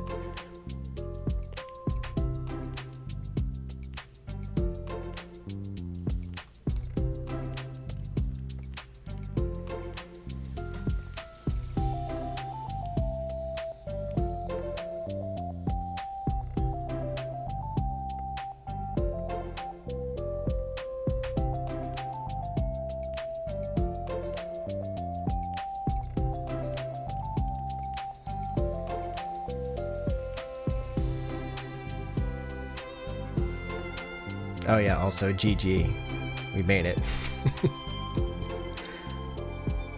Almost forgot.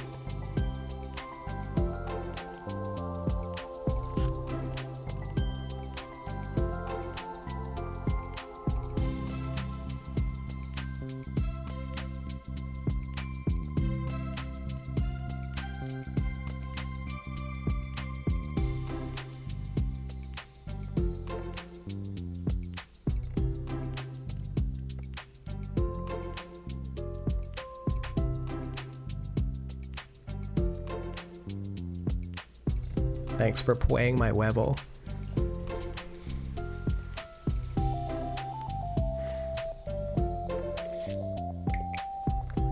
Sorry, that's a Mario Maker reference.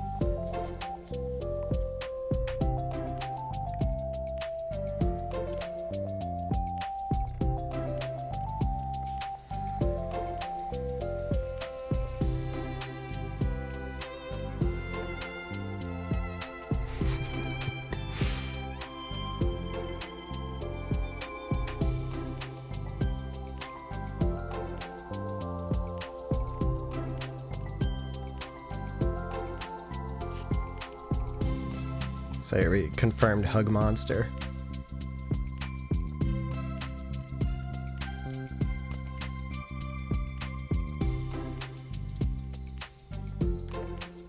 Dang, Artemis.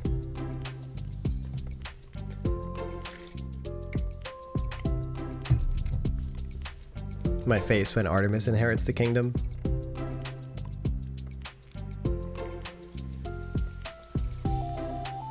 Can we get Artemis lore? Artemis is a fellow Yoshi Story speedrunner.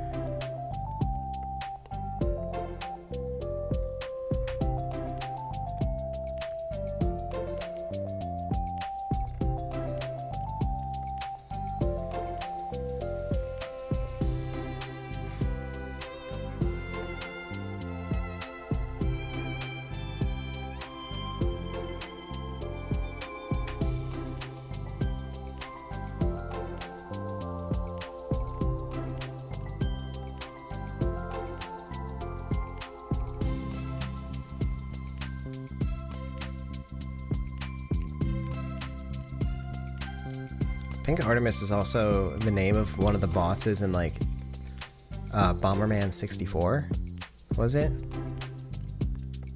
I don't know, that name's just around here and there and I like it. Thought it was a good name.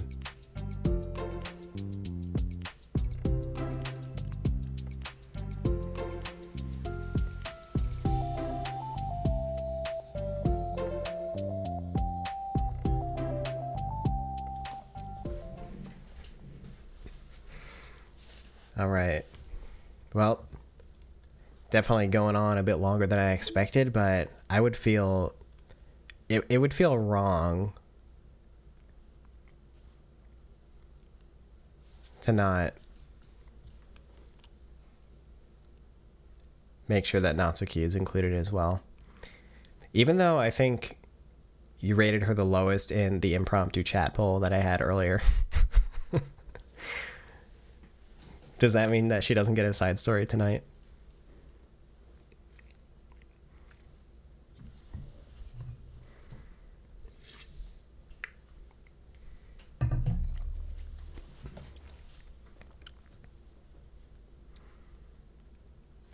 I mean, it was all you who disrespected her.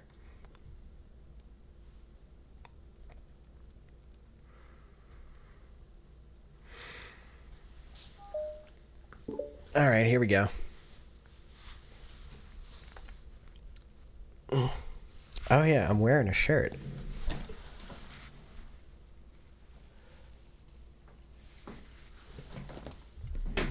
I wore it for the stream.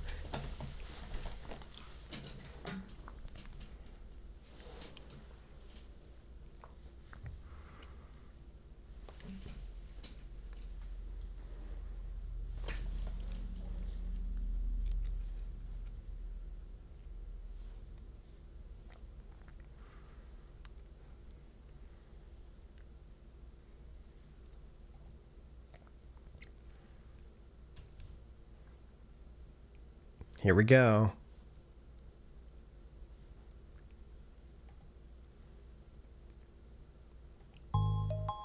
Hit her! Hit her!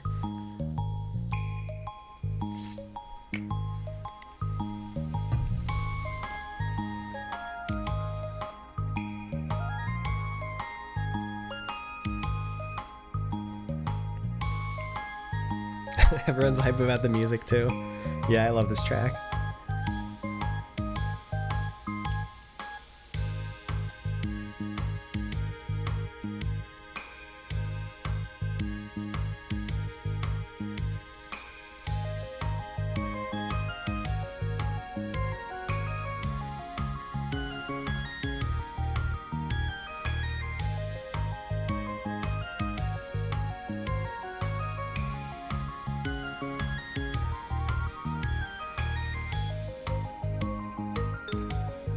Sayuri just strategically forces Yuri to be included. I feel like Sayuri does that a lot.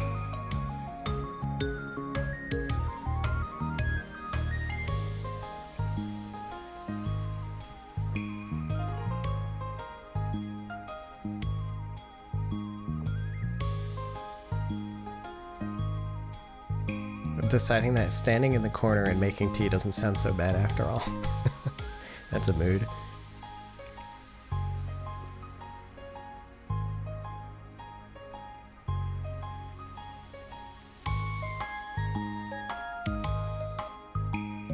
Hello, Mythos.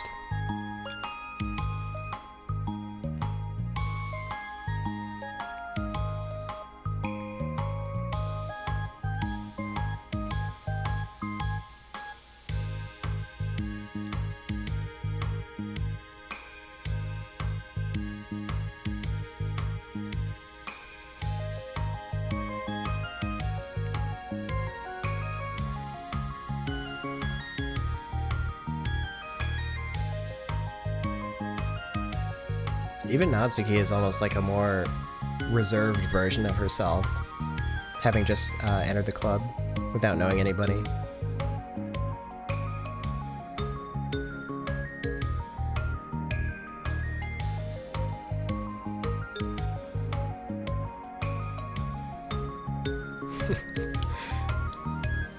I love that side comment from Yuri.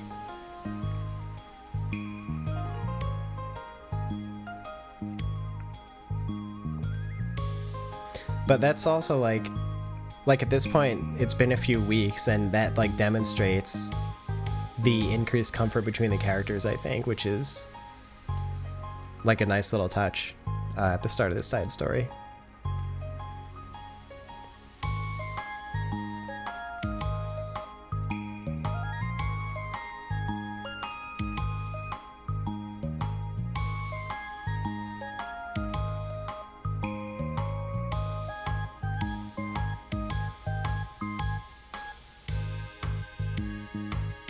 I'm an adult. I was like, what was it from the first side story? She's like, I'm useful.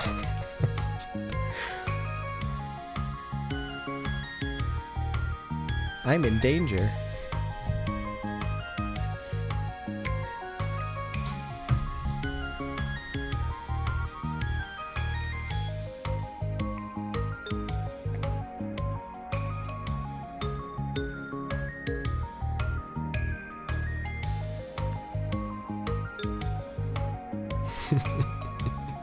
I love Sayuri's synopsis of Yuri here.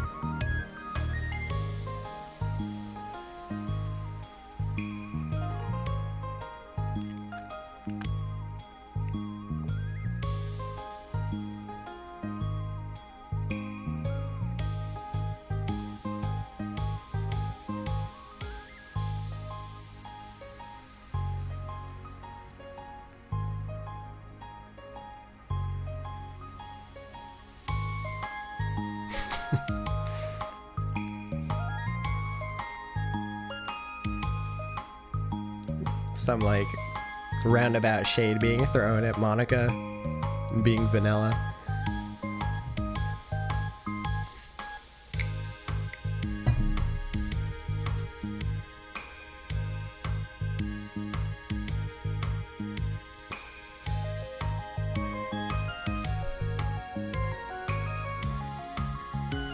Remember how the ice cream bit comes back in the last side story?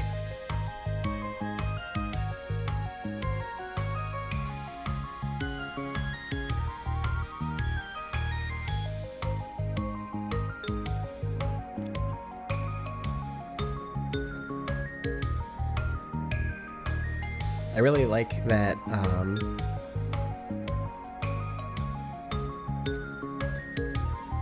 it felt really gratifying to add instances where Yuri gets to demonstrate that she's a good listener, and that she like really wants to take in more information about people, even if she doesn't like always immediately act on it.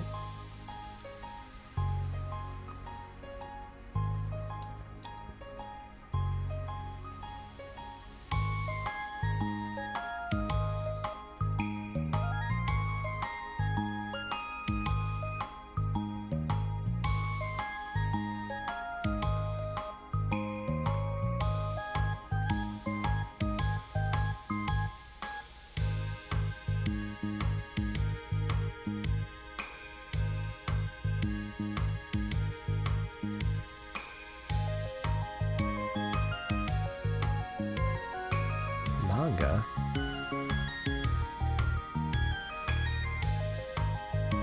This is also interesting because like the conflict arises immediately in this side story. Like in the others it actually took a while, but this is actually like a clear discrepancy in perspectives between the two characters.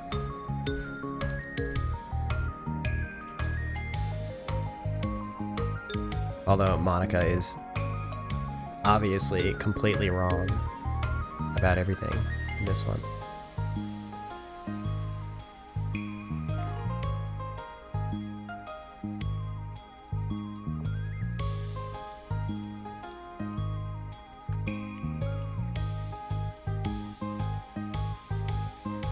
But no, actually, like,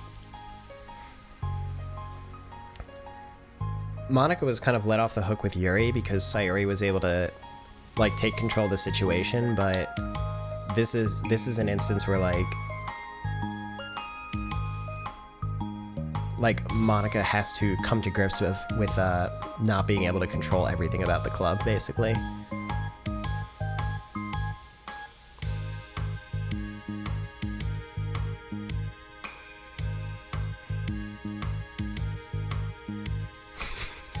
I remember this part. It's full of weird guys. It's too good.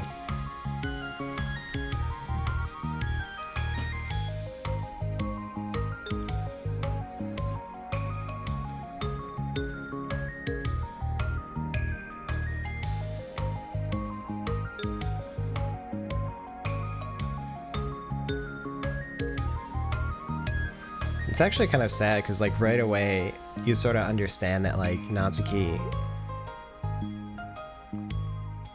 for some reason, just, like, is kind of desperate to join this club, and you don't really know why.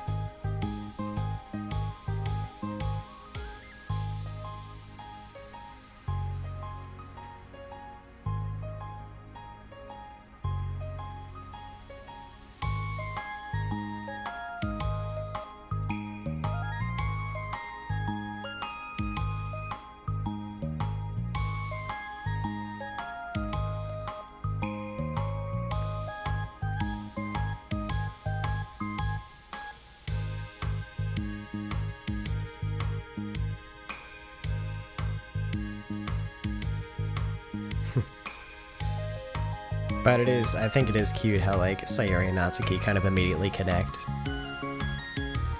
They have, like, somewhat similar energy going on. Monica continuing the theme of being a pushover.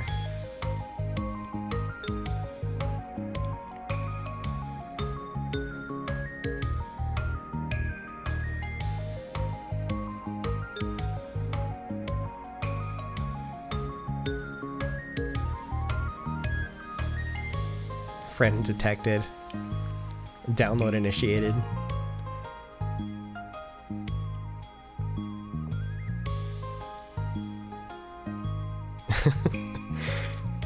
This one I actually forgot about. Yuri is like absent for so long, and then all of a sudden she chimes in with this. It's so good.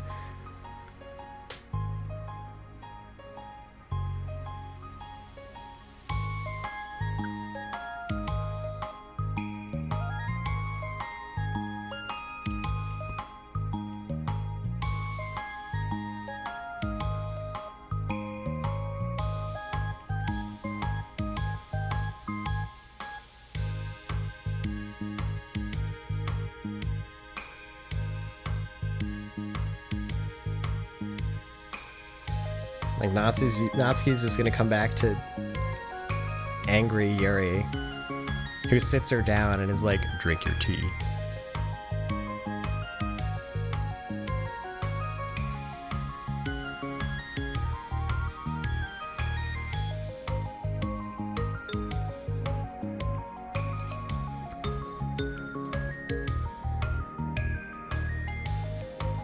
This is good too. Yuri's like, "Well, she's not gonna bother me, so she's not my problem."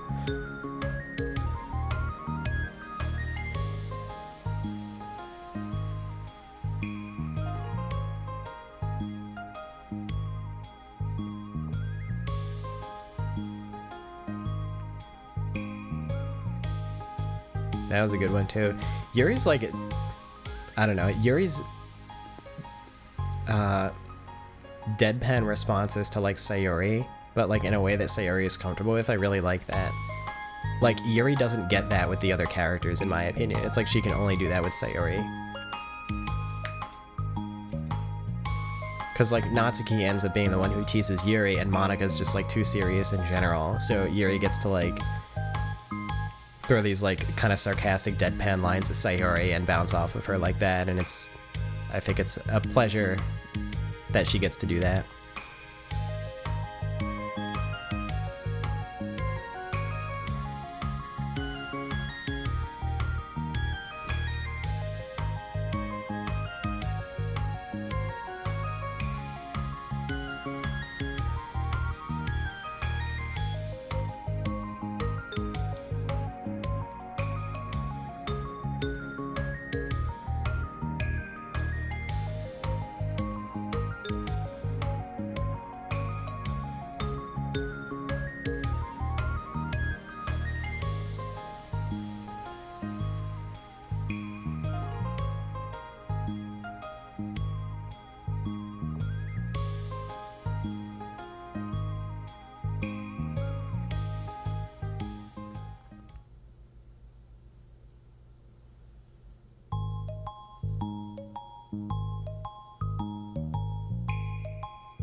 It's because you've lost control of the situation, Monika. I thought you learned this.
If I remember correctly, Monika is good at slumping into desks in this side story.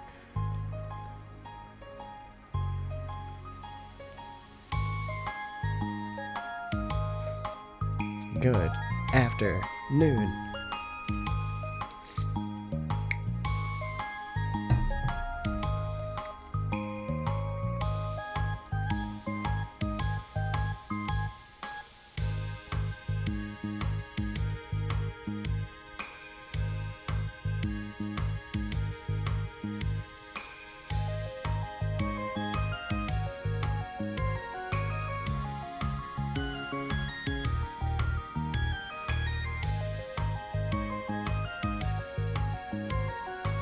I saved up all my luck to find that money. Man, sometimes I'm like a little too proud of some of Sayori's banger one-liners that I forget about.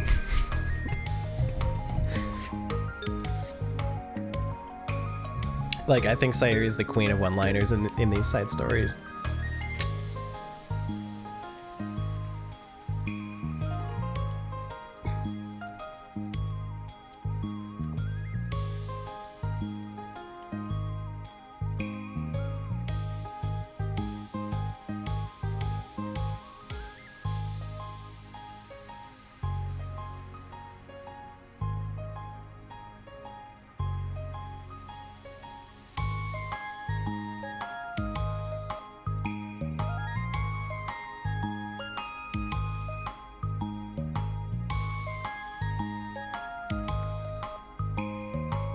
Thank you, Unhidden Heart, for the Prime sub.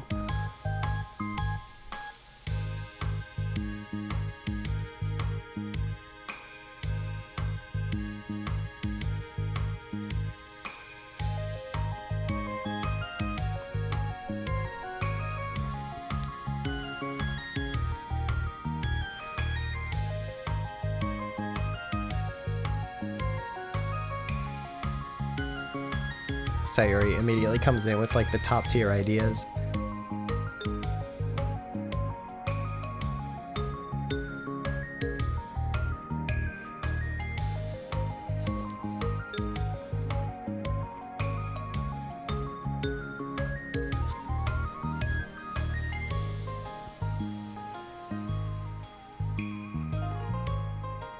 Monica's just like finding an extremely roundabout way to be like, we are not reading manga in this club.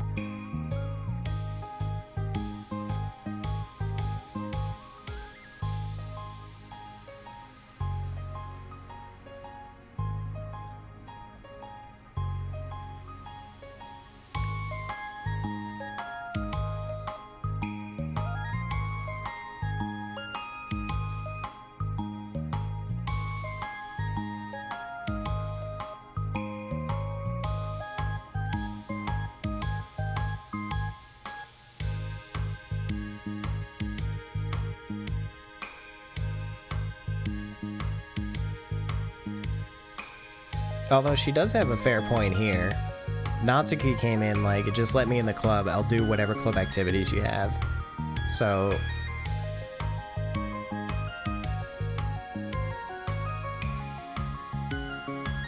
she's kind of backpedaling on that agreement.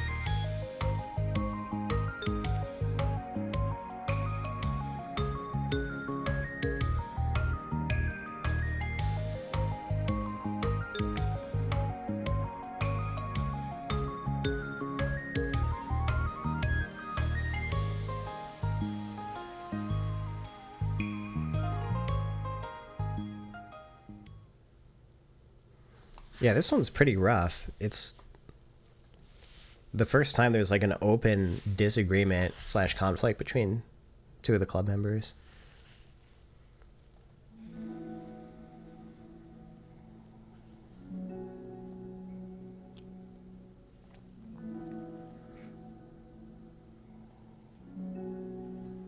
Slump number 2 for Monica.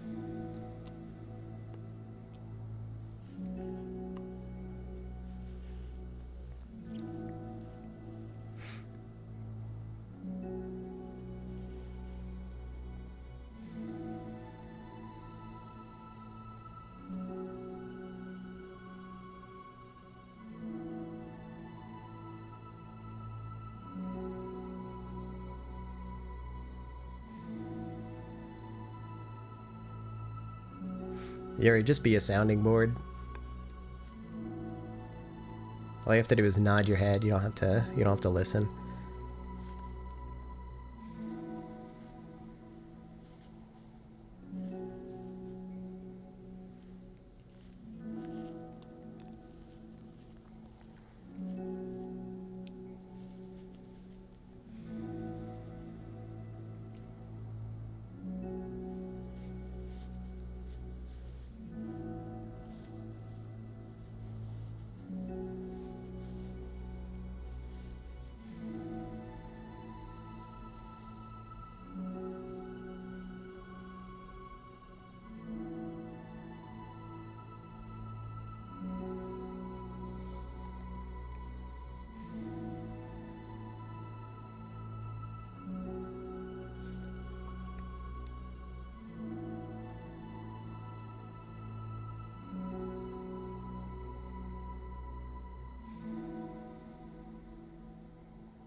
So now Yuri finally takes the side.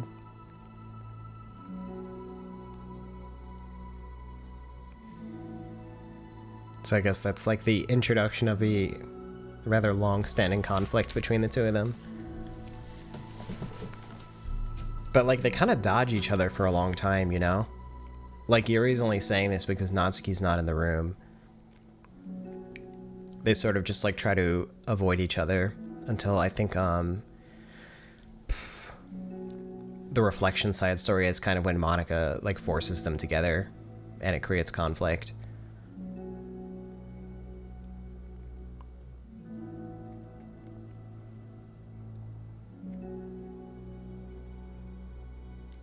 But yeah, it turns out Yuri is like extremely opinionated about this situation.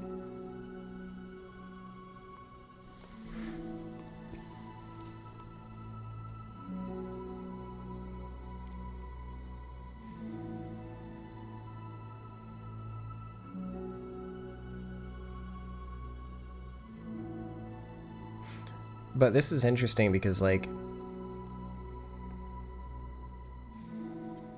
I think Yuri is like expressing such a strong / harsh opinion because that's the read that she got on Monica. Like she lets that out because she feels as though it's like a reassuring thing to say for Monica. It doesn't expect Monica to like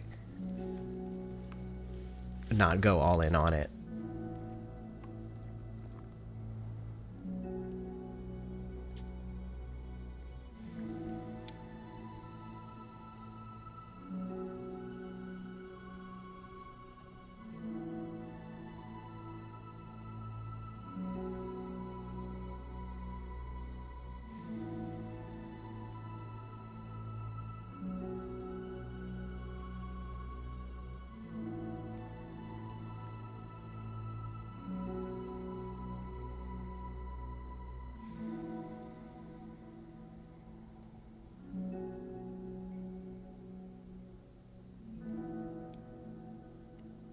Yeah, it really did work out for Monica in the end.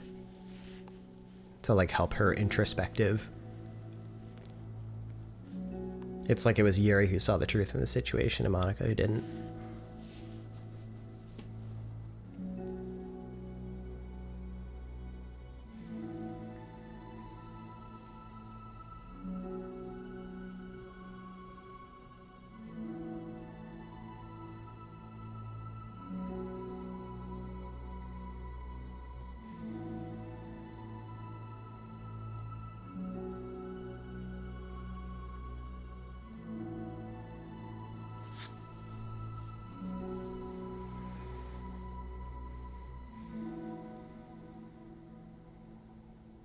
Oh, that sounds familiar.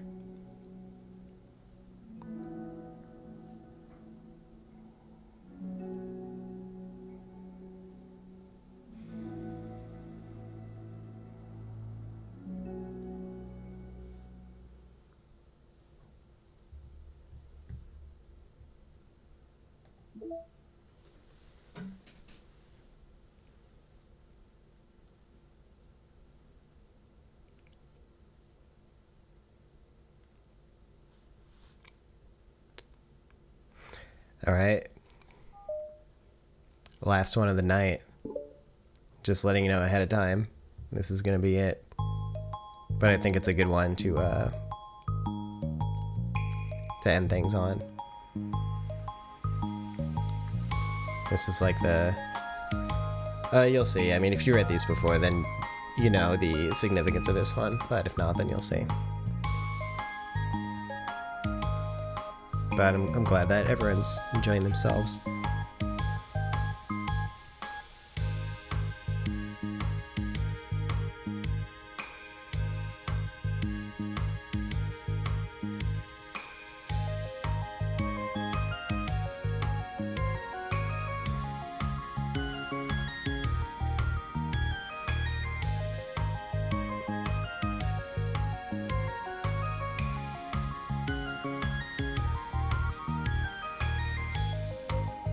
Even Sayori's like, yo, what is up with Monica?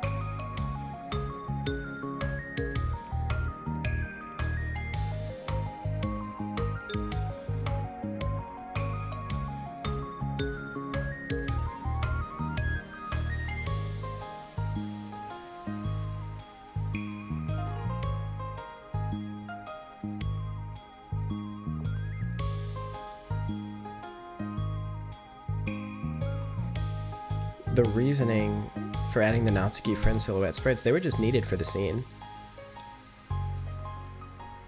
Like, I wanted to write that scene with Natsuki, so...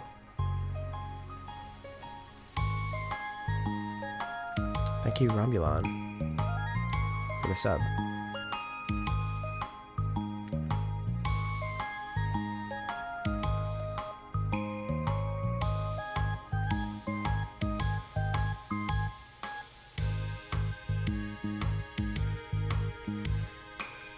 Yeah, but like if you have the full understanding of Natsuki, it's like, you know, it's pretty sad what she's going through right now, because she's like almost like chased into the literature club due to the ridicule of her friends.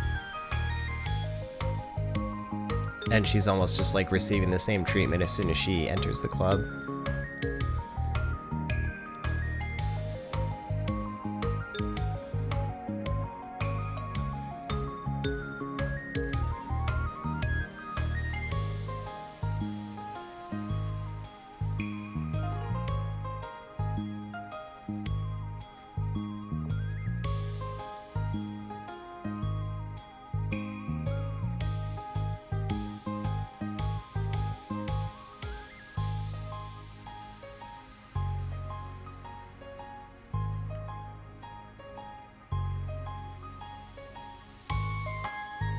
Yeah, toxic friendships. 100% a thing.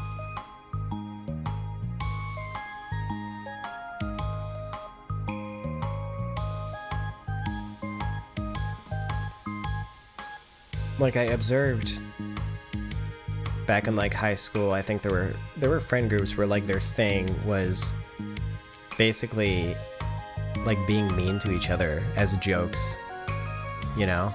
And I think that's like pretty common, but without anyone actually speaking up, like no one understands the way that it might be affecting certain people.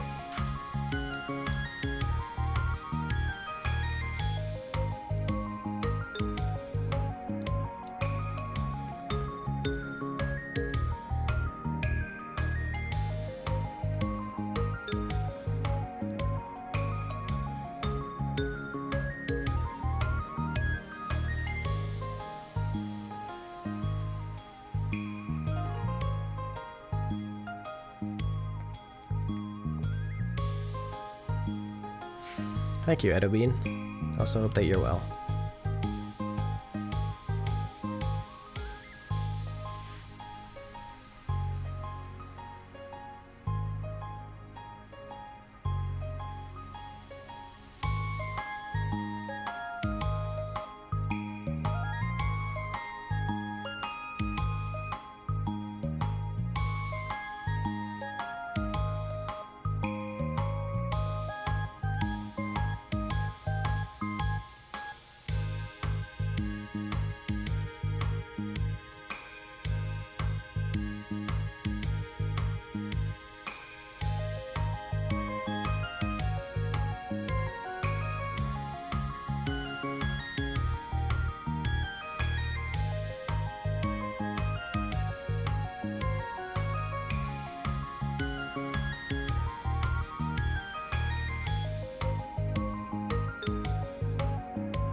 I forgot that Natsuki like saw the sign about being yourself or expressing yourself,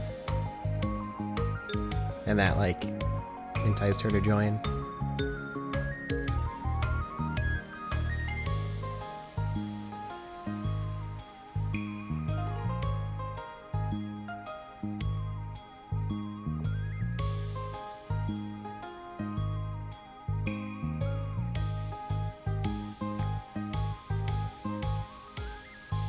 I like this too, where like Natsuki enjoys writing, but she like withholds that because she doesn't want to give Monika what she wants in the situation. Like there's a conflict, and that would be like letting Monika win.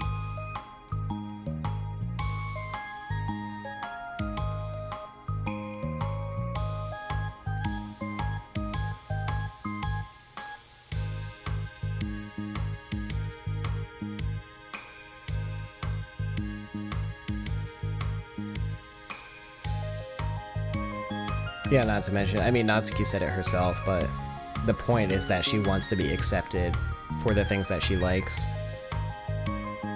rather than being pushed away from manga in favor of writing.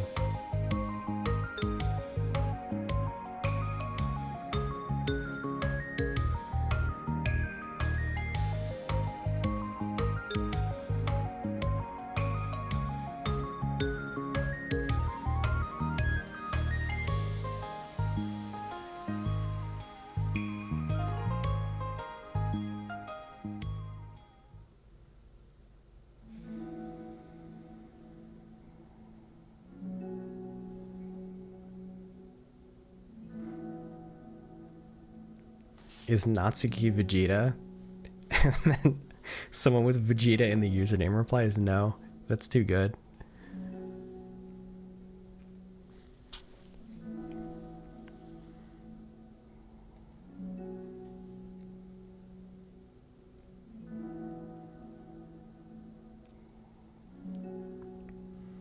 She is somewhat Vegeta-like in personality and stature.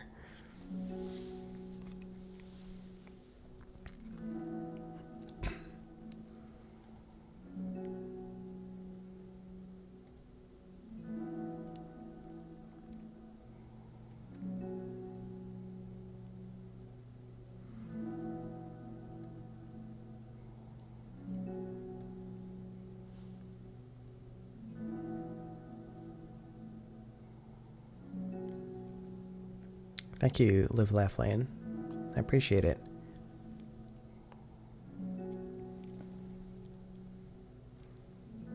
Hard for me to say if there's... yeah, there probably is one that I relate to the most as well. But it's more fun if I let people draw their own conclusions.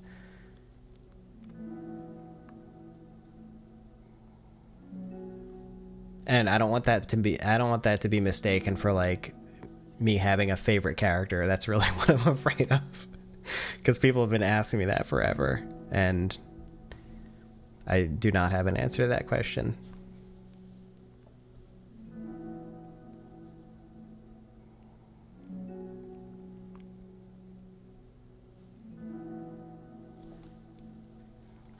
Usually my favorite is like when I'm actually writing for the characters, then my favorite is like whoever I'm currently writing for. You know, it's like I feel the strongest connection to them like as I'm writing them. So yeah, enjoy your cop-out answer.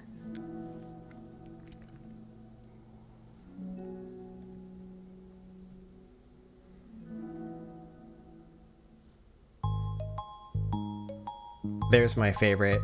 Unspecified friend number 1. There's your answer. She's best girl.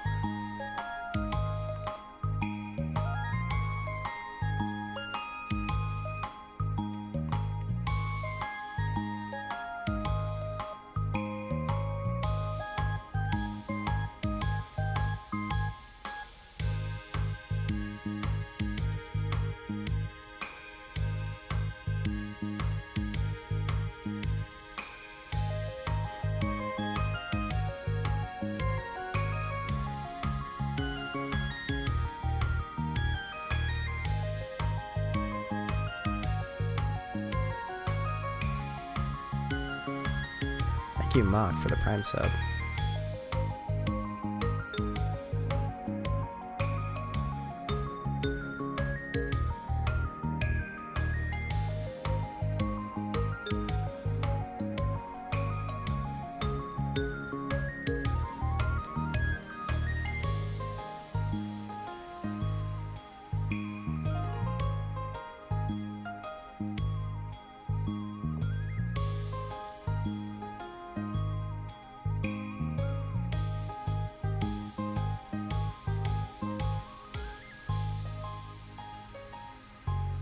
Thanks for the 3 months, Mario649.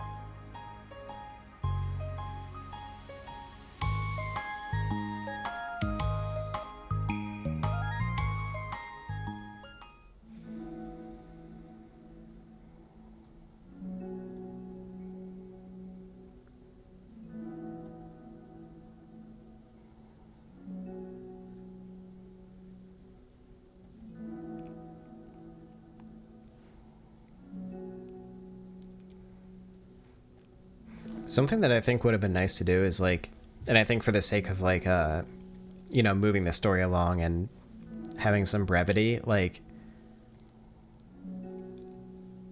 it would have been nice to better demonstrate like like a more realistic dynamic of toxic friendships rather than like straight up bullying. I think oftentimes when you're in a toxic friendship, like it is hard for the victim to recognize like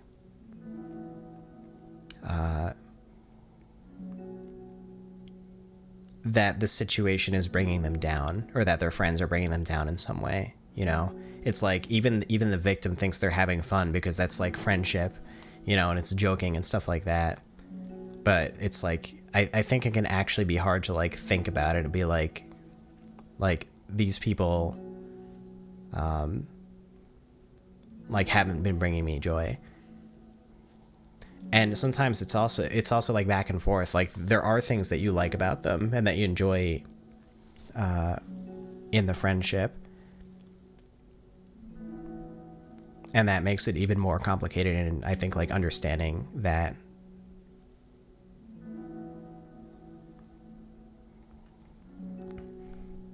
So it would have been nice to like write that sort of thing, but I think it would have taken probably a lot more screen time than I would have been able to give it. And it'd be something that was, yeah, I think it would be overall, like not the focus of these side stories specifically.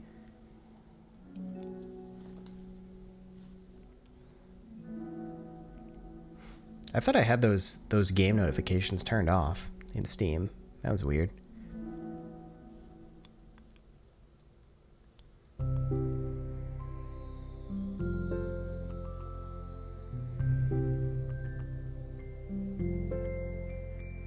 But yeah, I mean, at the very least, like in the last side story, you get to hear Natsuki's her own like introspection on it, you know? Like it's like when Natsuki and Yuri kind of argue about Natsuki's friends, because Natsuki's like defending them and saying that she likes them and stuff, and Yuri like doesn't understand. So you do get some of that, and I think just through Natsuki doing that, that is probably enough for people to relate to the situation.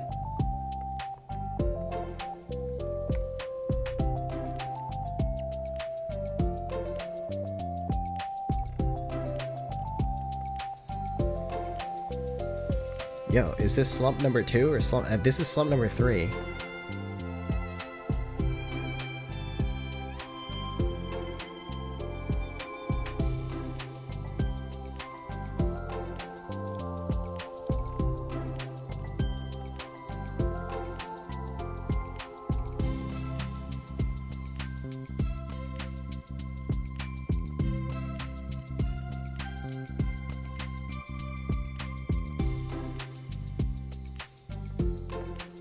Since this side story is manga themed, they should nickname her Dr. Slump.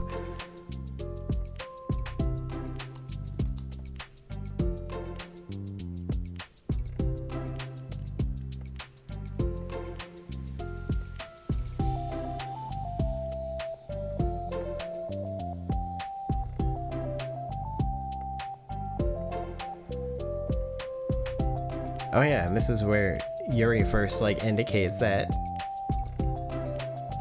she likes being, I don't know, how do you put it, a fly on the wall, listening to people complain about their problems.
Suddenly Monica enters a based mode.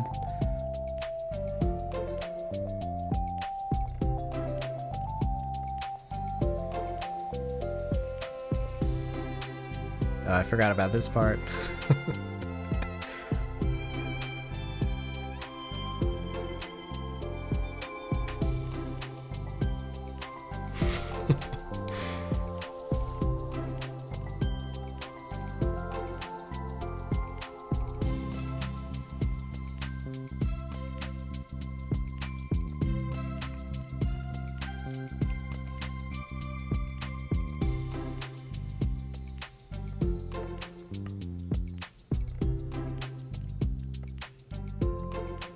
Sayuri like barges in to save the day, and she just completely missed the boat on this one.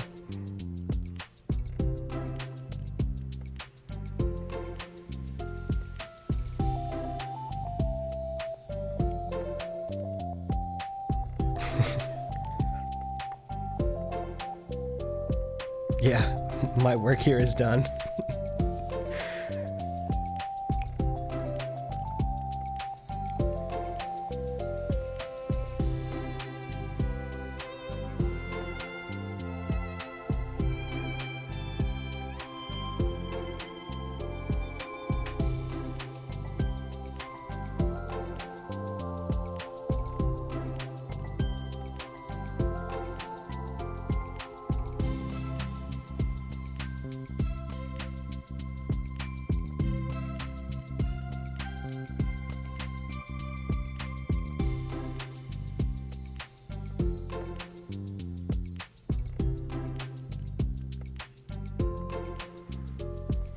Oh, thank you, Romulan. Really appreciate it. Appreciate your kind words as well.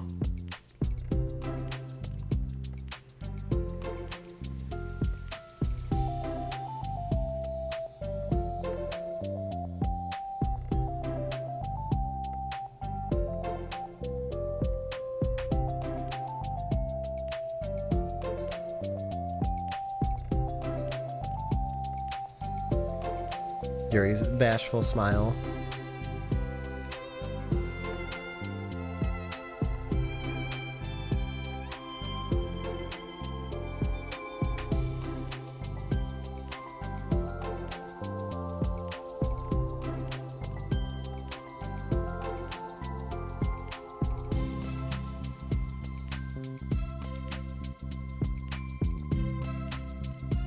I think one thing that these side stories teach us is that Yuri loves receiving compliments.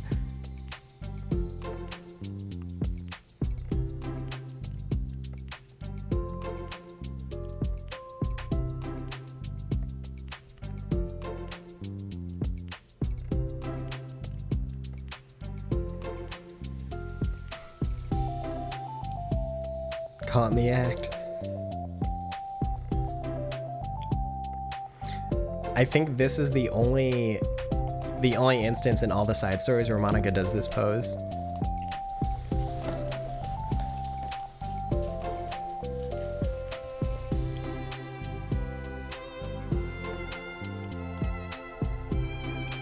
It's like, and in this case, it's like menacing, you know, it's like the intimidating smile pose as opposed to like being cute or something. But I think that's like, yeah, I think it's like a little bit too exaggerated of a pose that it never particularly felt right to use, except in this one scene where she like leans over and gives a menacing smile.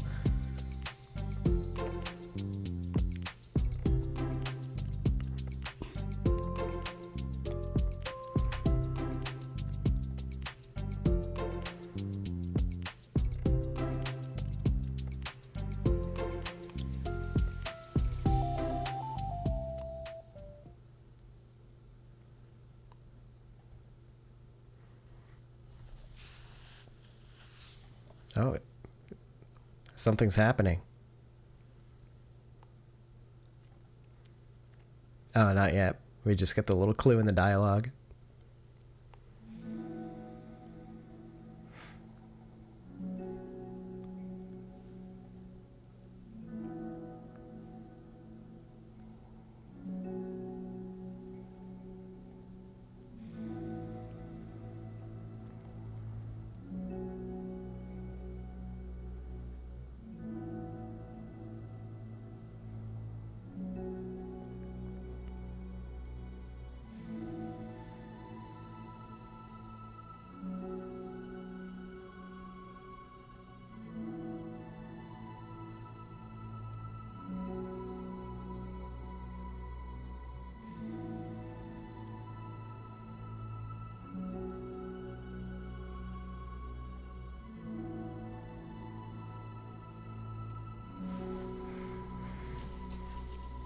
Right? I made this scene in particular dramatic because it's like kind of like the first, I think this is the first time that like it's like the start of the club and the 4 club members come in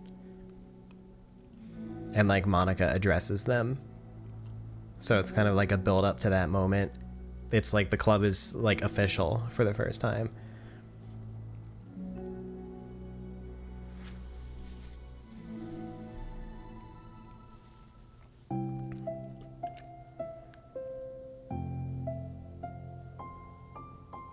Oh, she's flashing back to like 3 hours ago from the beginning of the stream. Remember that? Good times.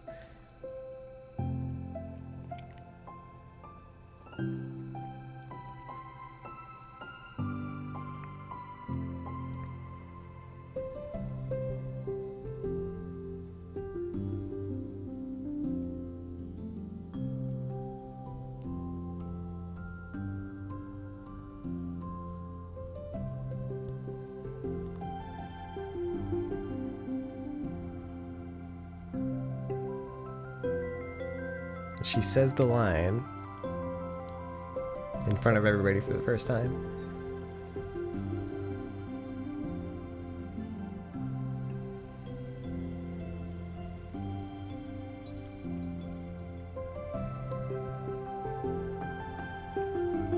Complete with the finger point.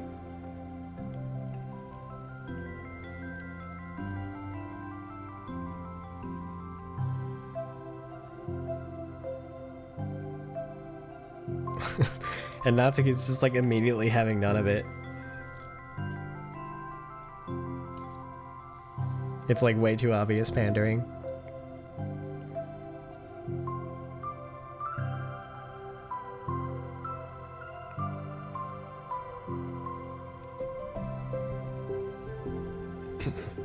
I think Natsuki's like good at calling people out on BS. Like she always jumps in like, oh, come on, you know? Or like, yeah, right.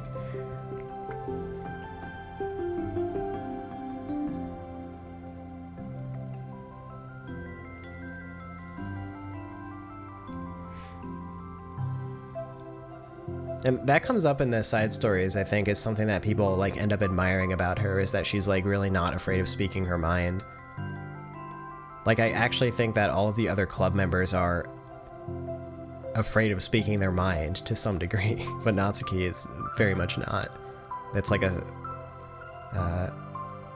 standout quality of hers.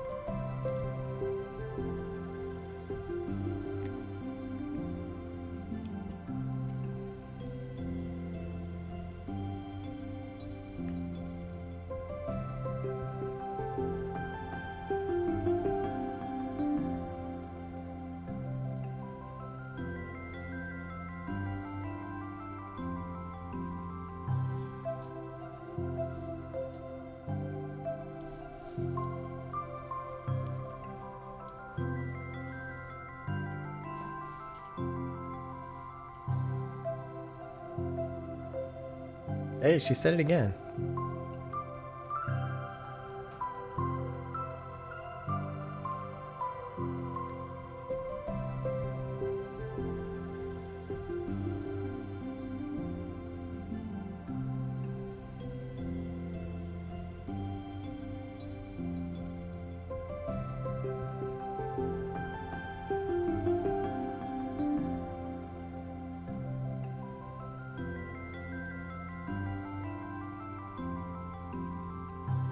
Thank you, Gavin, man. I appreciate it.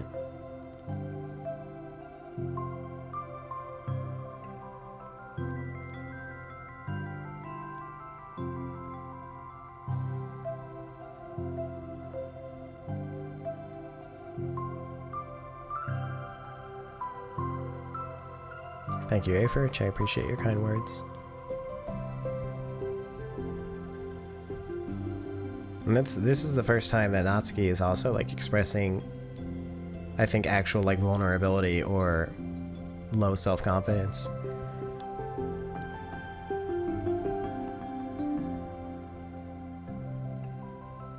Oh wait, no, Monica does it here too, I think. Yeah, I was wrong. Happens again.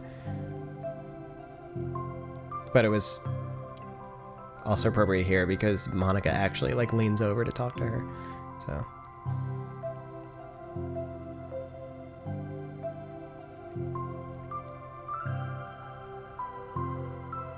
how to talk to short people.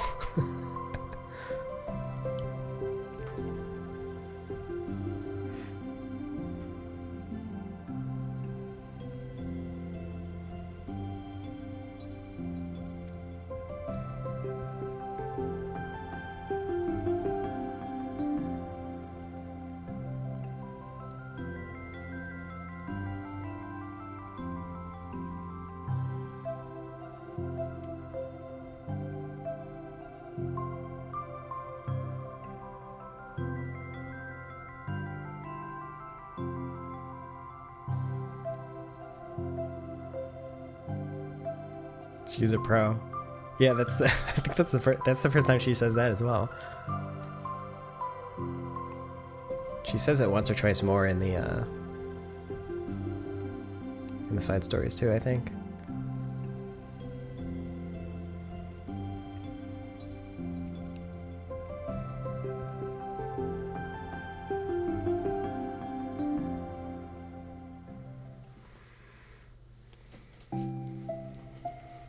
One week later.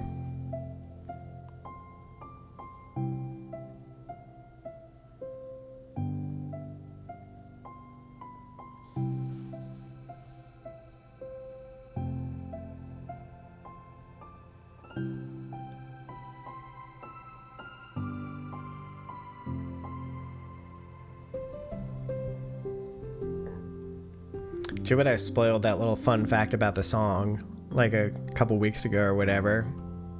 Would have been a banger to drop like during this stream, right?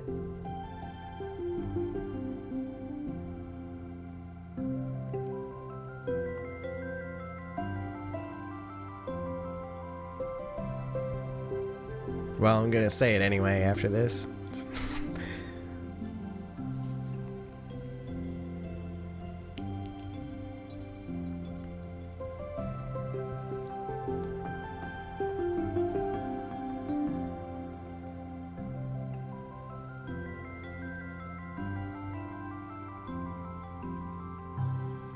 Music room hype, by the way.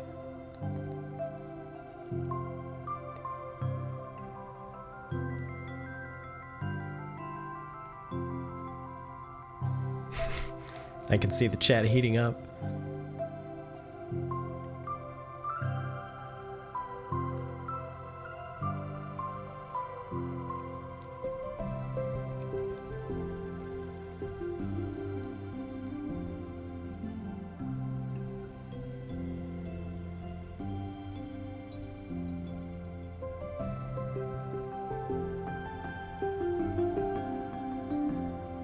Thank you, Fuseby.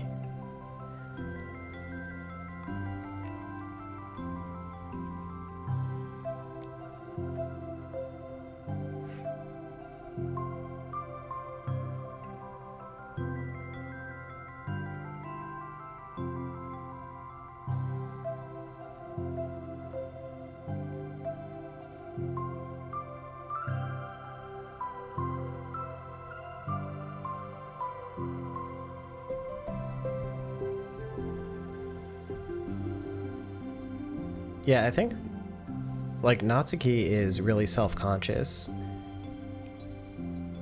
because of the way that she's treated. Like on the surface, she like complains a lot and feels as though she deserves better, but I think she's always questioning whether she actually does.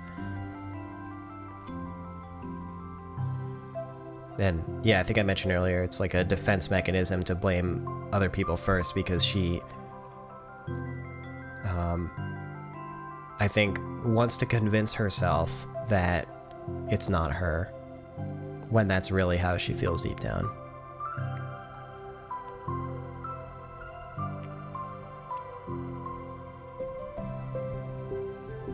Like, I think later on in Reflection, you know, when Natsuki and Sayori have that conversation, Natsuki, like, says, I just want to be a good person, or I just want to be a good person like you, or something like that. Like, I think Natsuki really feels as though she is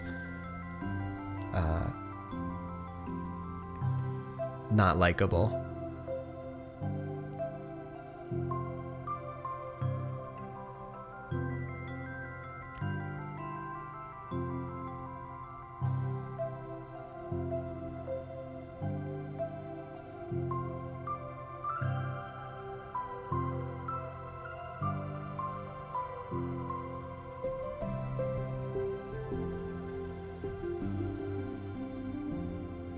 I think even from the original game, it was really interesting to sort of start with like the surface level anime tropes for the characters and then dive into them and like explore why they are that way.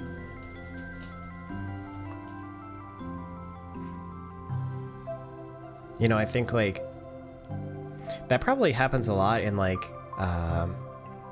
writing characters in general. It's like you have a vision for the characters, like overall demeanor and personality traits.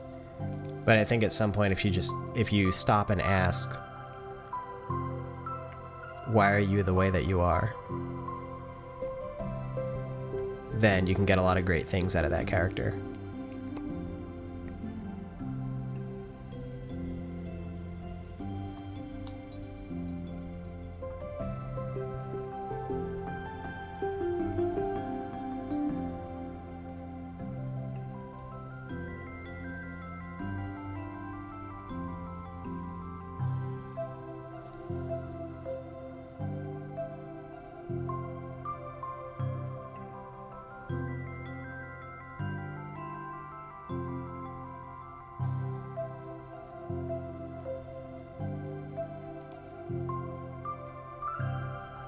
Do I ever plan to change my profile picture? Why? Is it too ugly?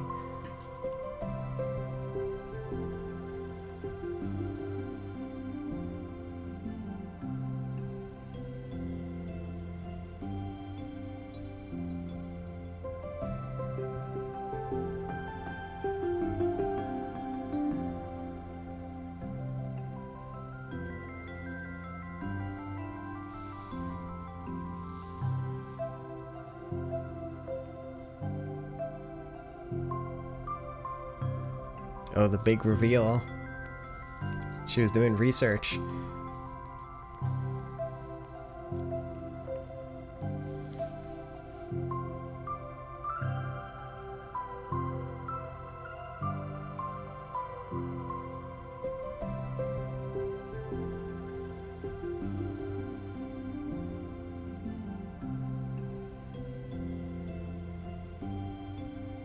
Closet manga enjoyer. In the most literal of senses.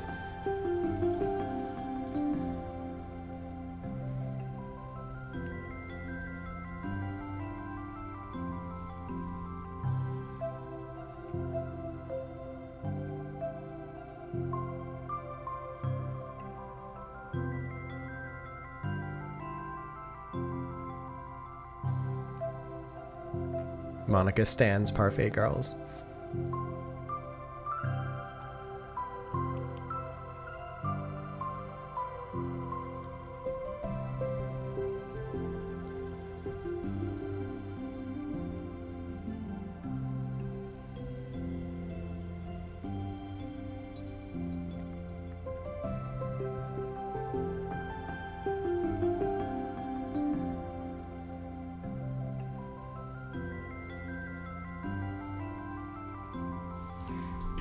I remember when I wrote this, I was like excited for people learning for the first time that Monika's inspiration to pick up piano was like Natsuki and her manga. I remember that, like, I just remember like being excited about that.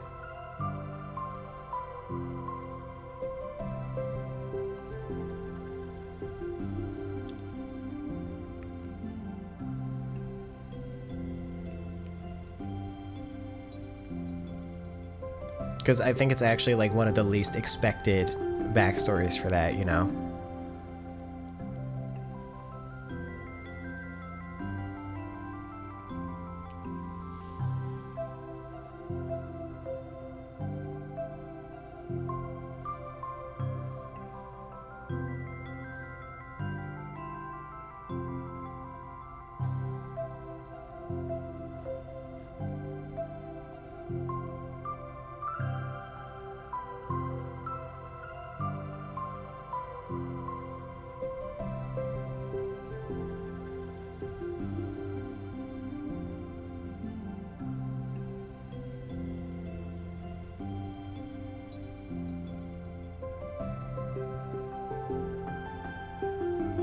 Oh, she's saying the lines.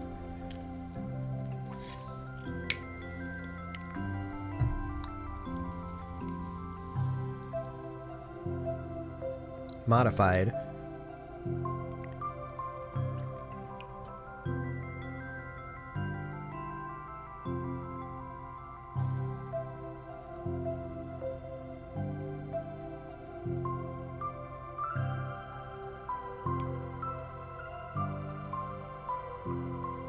All right, here we go.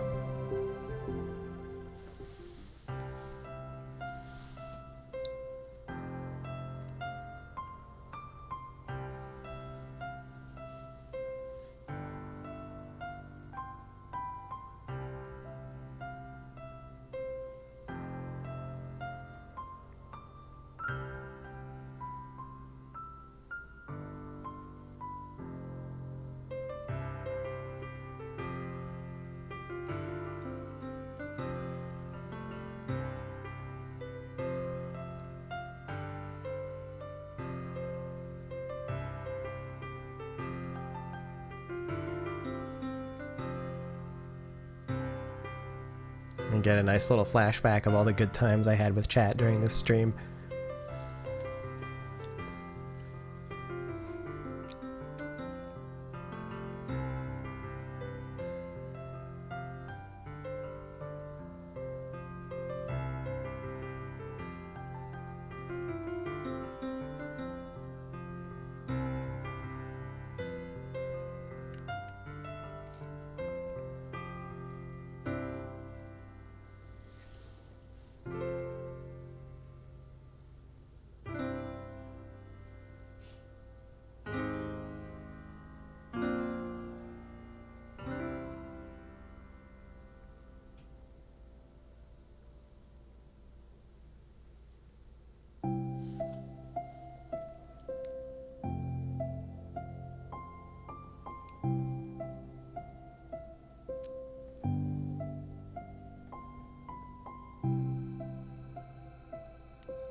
Confirmed pro.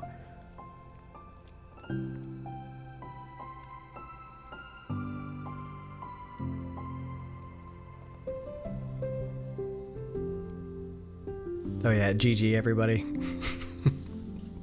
Thanks for reminding me.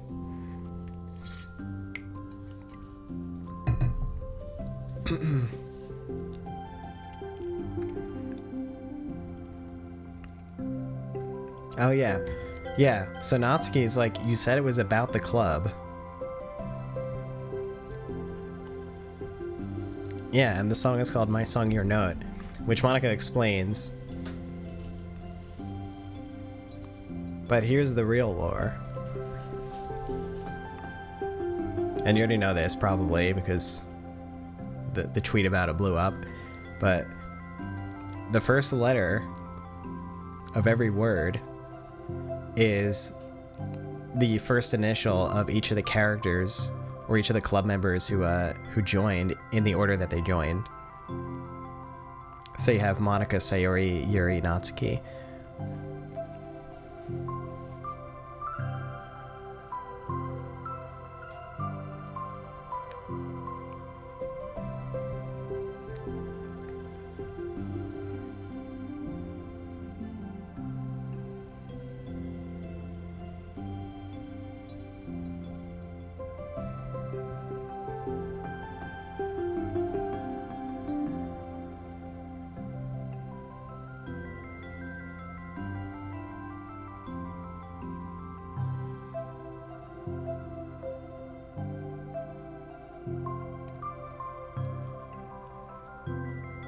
I think in the original draft, Monika was also like going to allude to it. She was just gonna say something like it's also because the name, like, well, never mind, or something like that, because she was too embarrassed. But I think I removed that because, like, I don't know. I wanted to see if, like, someone would catch on, and I was surprised to, like, for so much time to have passed and, like, not have anyone, like, mention to me directly about that detail. So it seemed like if people did notice that, which I'm sure I'm sure people have, but like it didn't seem to be like a very widespread thing. So I wanted to, you know, I felt like enough time had passed. Like I should just share this fun little fact.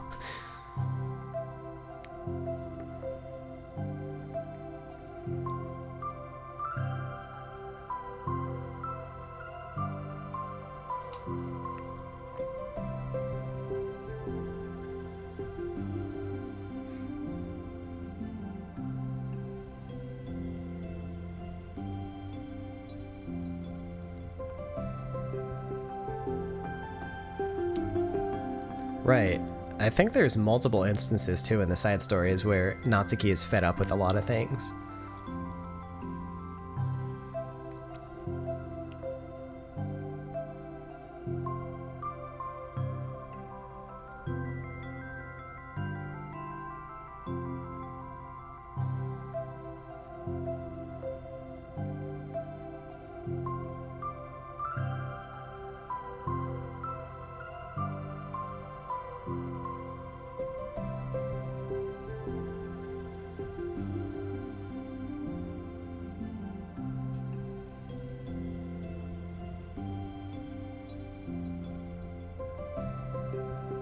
Thank you, Gaben, man.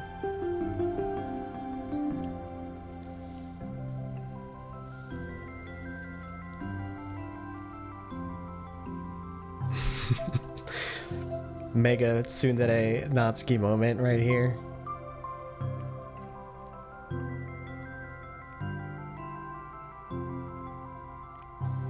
That's, I think that actually is also like the first moment in the side stories where she gives off like big tsundere energy.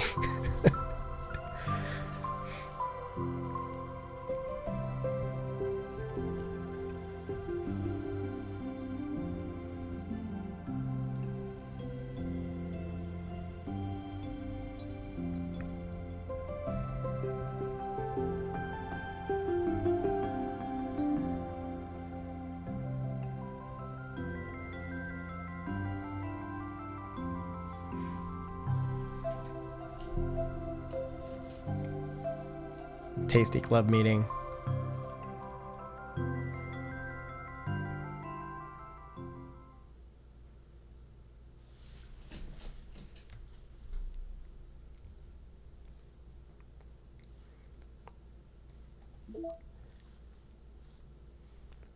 That was great.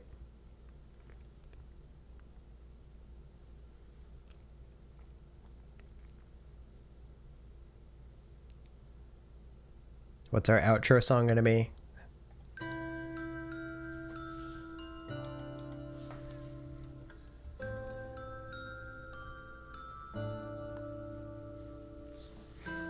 Yeah, this was fun. Really appreciate everybody joining.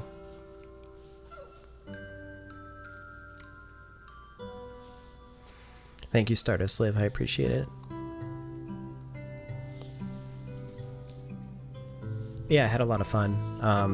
Like I said, I just wanted to do this as a little celebration for the 1 million milestone. I thought it would be, I don't know, a great opportunity to spend some time with the community and share some good times and memories with everybody.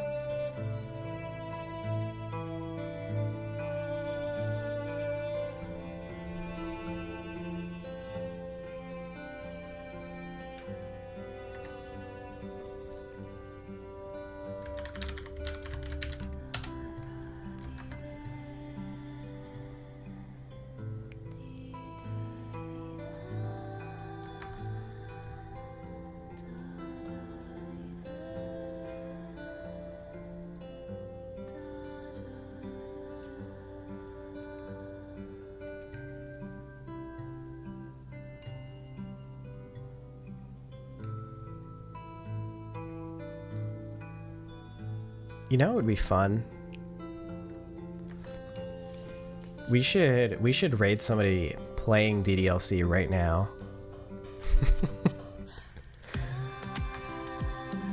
I'm kind of nervous about it because I'm just gonna pick like a random streamer that I don't know, but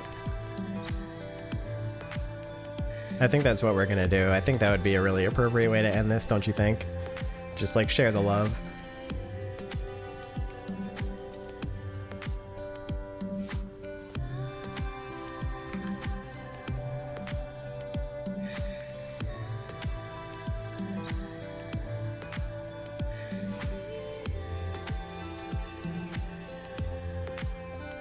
Oh, this person's been live for like almost 7 hours already. I almost feel bad hitting them with this, but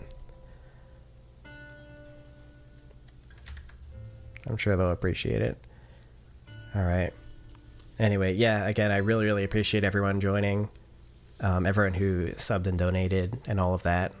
I stream a couple times a week, so yeah, I hope that I'm fortunate enough to see you around as well, and we can enjoy some of my other interests together.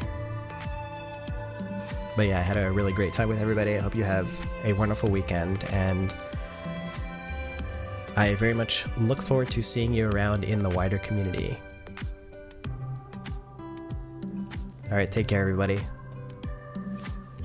Let's start this raid.